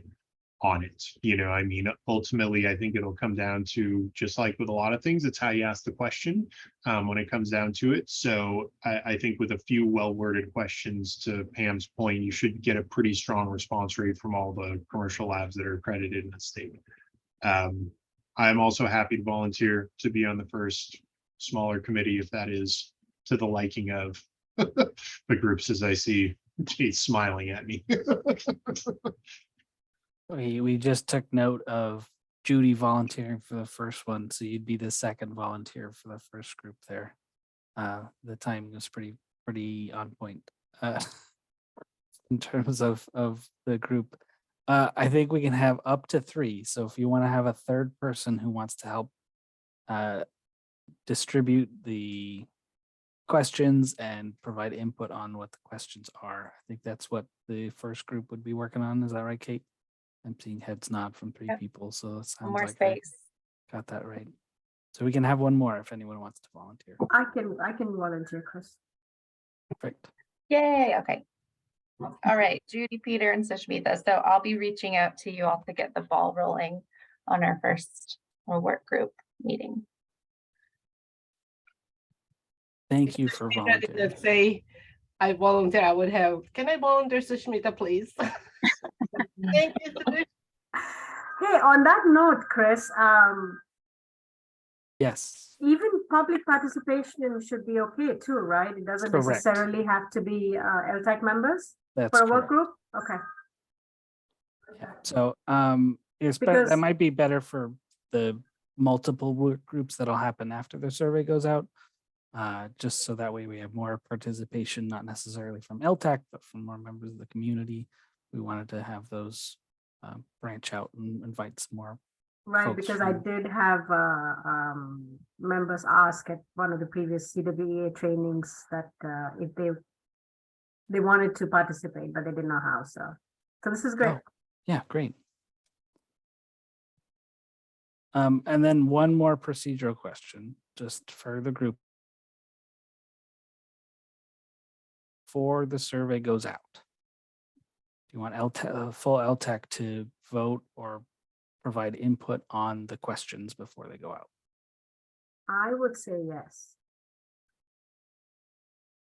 So, What if, and Kim, tell me if this is not okay, but what if when I distribute the draft of this questions to ELTAC, I include a question on whether or not the members would like to meet before we distribute it? Is that breaking the rules? You can ask if the members would like to meet, but what you can't do is get feedback, on the questions from the individuals. That would be a serial meeting. Okay, so then it's an option for me to send them the draft questions and say, based on these questions, would you like to attend a full meeting? And then we can schedule a meeting based on the responses. Yes or no? Okay. Yes, that's okay. okay. Okay, thanks. So it's either no, send them out, or yes, I have. No, send them I have out, or questions. yes, we have concerns, yeah. If Pam, Caitlin sends if Caitlin sends those out, can we call Caitlin and tell her, hey, on question 2, you have a typo? I hope we don't have typos between the four or five of us on there. I hope we Or slightly rephrase it even. I think it would be better to not, because then we're getting into a serial meeting. Okay.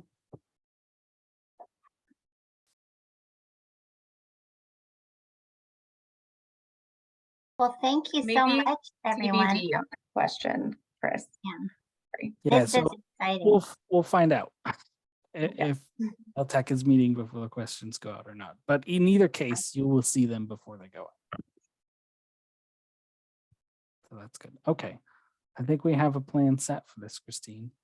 Good. I want to just thank everyone for taking your time to listen to this topic. I think it's going to bear some really good results, and it's going to be durable because all of you have a stake in it and you're participating. And so it's not just ELAC devising a solution in a vacuum, it's with your help. So thank you so much. All right, with that, that's going to close out our main, just making sure I have my agenda correct. That closes out our main topics. Judy's, if you haven't been able to tell, Judy is quite under the weather. So I've been handling a lot of the backgrounds and meeting facilitation and keeping things on track and on schedule, which seems to have been going pretty well. We're pretty close to it. I'm going to double check with my team here behind the scenes, make sure we don't have any public comments on anything not on the agenda. They would have been here. We would have invited them into the meeting and provided them a link. I don't think we have any, unless it's a written comment, in which we'll read out. But we do have some topics to discuss, and open planning and discussion for any of the future topics that ELTAC wants to cover. But we do have some members that are going to be leaving us. I've received emails from most of you expressing interest on staying on to serve another 2-year term on ELTAC. And we really appreciate those who have volunteered to do so. We really value our ELTAC members to be able to solicit feedback on ELAP, on the program, and our state regulatory agencies really appreciate having a group of experts that they can call on when they need to provide advice. So we will be announcing vacant positions sometime next year. This is my first time dealing with the how do we do ELTAC membership. That was kind of segregated from my duties before, so it's a learning experience for me. But pass it along to folks who you think might be interested in serving on ELTAC. We are kind of looking to fill the same kind of roles that the departing members like Josie are filling. So we're looking for a chemistry expert kind of role. Then we're looking for 2 community implementation advisors. So folks with connections to various agencies and that represent ELTAC as the group of laboratories as a whole. So if you have someone who you know would be keen for that role and you think would do well in ELTAC, let them know that the slot will be opening. The application process is, from what I have understood, not very difficult. It's a free position. Everyone's attending out of the goodness of their heart. You're not getting reimbursed for anything.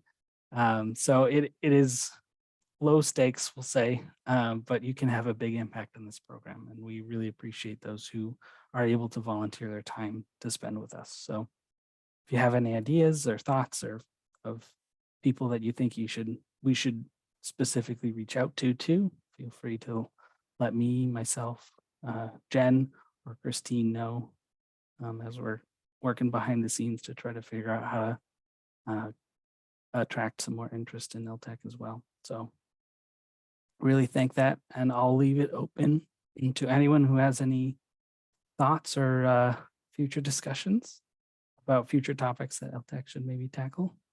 And Josie, I'll leave it to you to start with. So I wanted to take this opportunity to thank everyone. It's been fun. You know, I've been a member of ELTAC for quite some time. You know, through the evolution when it was still in Richmond to today's date. So it's really a good opportunity to be able to serve, and at the same time meet people of high caliber, both technical and regulatory. So I do appreciate the time and your patience with me during my tenure. Thank you. And know that you know, with SUSH, you know, you guys are in a good hand, and we will try to solicit volunteers from our end of the spectrum, so to speak, to apply for the position. And I will still be here for another couple years to continue collaborating with you in order for our community to be successful in complying with ELAP regulations. Thank you. By that, what she's saying is the next work group she'll volunteer. Wait. Sounds great. Wait. Yeah, thank you, Josie. That was very touching, and we're sad to have you leaving, but we understand. So thank you very much, Judy.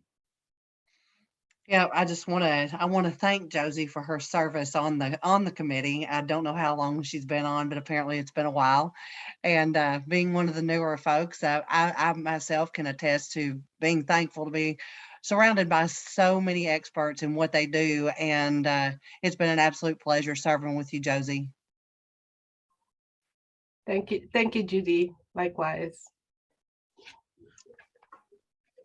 After all, at some point with my career, I think at least I worked with you guys for some time in the past, for members that are in this group. Thank you. I'm old. All right. If anyone has any other topics, I'll have one that I'll kind of bring forward. I guess I get to jump in front of Judy because I hold the reins, so to speak. But I'm thinking one of the things that might come up to one of these ELTAC meetings in the future is going to be a bylaws revision. I think there are some advances in technology that have made meetings a little bit easier, particularly hosting this Zoom platform.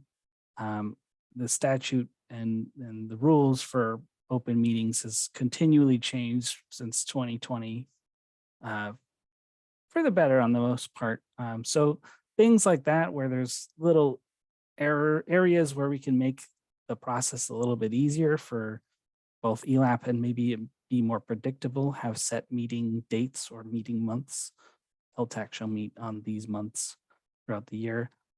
I think I'll work on some sort of ideas and kind of thoughts of how we can revise the bylaws to make it a little bit simpler for ELTAC folks, because we can have these virtual meetings. Before, for those of you who are involved, it was an in-person meeting with a phone call down to Southern California, which was very strange to be a part of, where half the time the audio didn't work in one room and the audio worked in the other. And so it was a logistical challenge, to say the least. But where there's availability for a little bit of improvement, I think that might be an area where we'll bring it to ELTAC again to discuss. I think it might be easier to start with me adding some of these easier procedural ones and then putting questions to the ELTAC group to kind of see what areas can we change this? Can we tweak the language? Can we make it a little bit clearer so anyone can understand what the bylaws are? That was what I had as a possible future topic coming down. If Judy, you have something as well? Yeah, I was thinking that maybe, and we kind of started down this path and never really got across the finish line, but I was thinking about maybe at least at each ELTAC meeting, at least once per meeting, one of the members or do some type of technical presentation, one of the ELTAC members on something that would be of interest to the regulatory community. Something like the technical day presentations for ELAPCon then? Yes, yes. And it doesn't have to be just one. I mean, it could be more than one, but I mean, of course, limit it to maybe 30 minutes or something like that, to where you're not taking up a powerful amount of time. But this group has a lot of expertise. And I feel like we should take an opportunity to help bring the two communities together, the laboratory community and the regulated community, or the regulatory community, and share some expertise with them.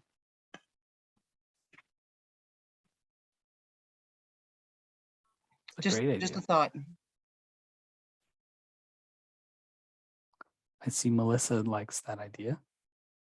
Little Zoom functionality there. I think we do have to transcribe it. Augustine does it as well.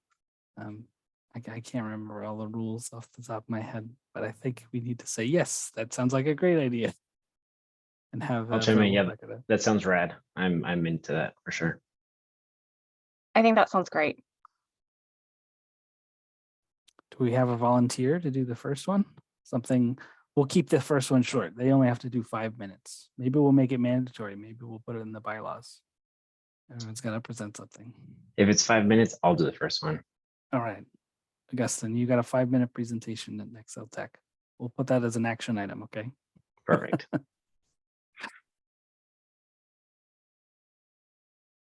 All right, we do have one public comment. It was asked in regards to the notification requirement topic.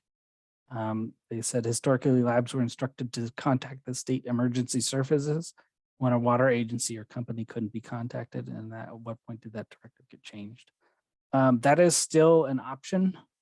I think that's third in the list. I think it goes water system, and then if you can't reach the Division of Drinking Water relevant location, and then third would be state emergency services, because they do contact everyone. That's not in the regulatory requirement as written. It's water system and state water board, but the emergency services will circle back with the Division of Drinking Water and kind of say, hey, what's going on? We got this notice. So that is an option, and that's probably something we'll want to include in our notice. So that's a great comment. Thank you. So are we in public comment period now then? Yeah. If you have anything you want to bring up as well. I do have 2 public comments sent to me. Okay, great. Yeah, in this year, when the ELAP, I don't even recall having an ELAP report to the State Water Board. as far as ELAP, progress this year. But regardless, there's a request to, again, for consideration for the next ELAP update to the board is look back at the letter sent by CASA, AWWA, and CMUA regarding the performance metrics of ELAP and its constituent, the laboratory that they are regulating. That was sent out back in November 2021.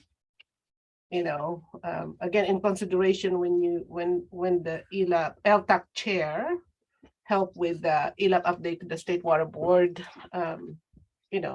Typically it's done in October, but I don't think it happened this year, as I recall. So that's one. And then secondly, it's from on behalf of the CWEA members and Civiqua members that provided feedback for the MUR guidance document. We do want to thank you for reaching out to us to provide you feedback. It's a limited one, but we were able to provide you with hopefully helpful information for you. There's another challenges moving forward. So thank you. Appreciate it. Yeah, absolutely. I do appreciate that. I touched on that a little bit in the DELAPA report.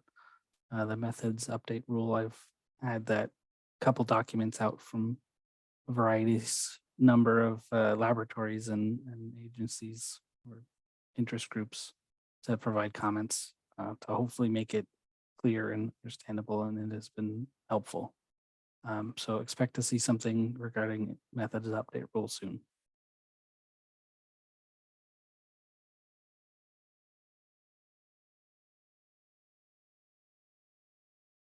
All right, I think that's the last agenda item that we have. So Jen, do you have some, I see you sent me a message here. Do you have a action item that you need to bring up that I am forgetting? No, you're good. Oh, and then to touch on Josie, your first comment from the other group, the board meeting was earlier this year. It was in March or February. It got moved around a couple of times because there was no water, and so drought was kind of at the top of the board's mind, and it got bumped around a couple of times. I don't remember what date it ended up being scheduled on, but we are going to do another one in about March of 2023 as well. We think it's really helpful to have the whole year's worth of information, to provide the whole year's worth of information all at once. Because that was really, especially with the new regulations in 2021, presenting it early 2022 really helped kind of inform us on the decisions. And yes, we're going to provide the same kind of information and more statistics about what kind of has happened to the laboratory population and things like that. Yeah, that will be great. Again, if you don't have a copy of that letter, let me know. I can forward you a copy of it. But it's good to provide information. After all, it's been since January 1st, 2021. And performance metrics is always good, right? Yeah, exactly. Yeah. Not just ELAB, but the laboratory, but the laboratories in the right in your jurisdiction. Thank you. Appreciate it. And then hearing nothing else, unless anyone's got anything else, we're gonna have a work group. You guys will hear the outcome of that before questions go out, and we'll either meet to discuss the questions or the questions will go out. Either way, ELAP has an action item to provide to create a notice that would go out to ELAP laboratories in the water systems in terms of the notification requirements for drinking water, and what kind of information the laboratories should collect, and ELTAC will get that notice as well. And those are the action items. I think I covered both of them, the two items that we had them. I think so. Okay. And then hearing anything else? All right, and then can I make motions? I can't remember. A motion to adjourn? So happy holidays, everyone. Happy holidays, Happy everybody. holidays. Yeah, happy holidays. Happy holidays. Next year. Happy holidays, guys. Thank Bye. you. Thank you. Everyone. Hey, everyone have a great holiday, and I will see you all in 2023. Have a nice Bye. holiday. Bye-bye. Bye. Thanks.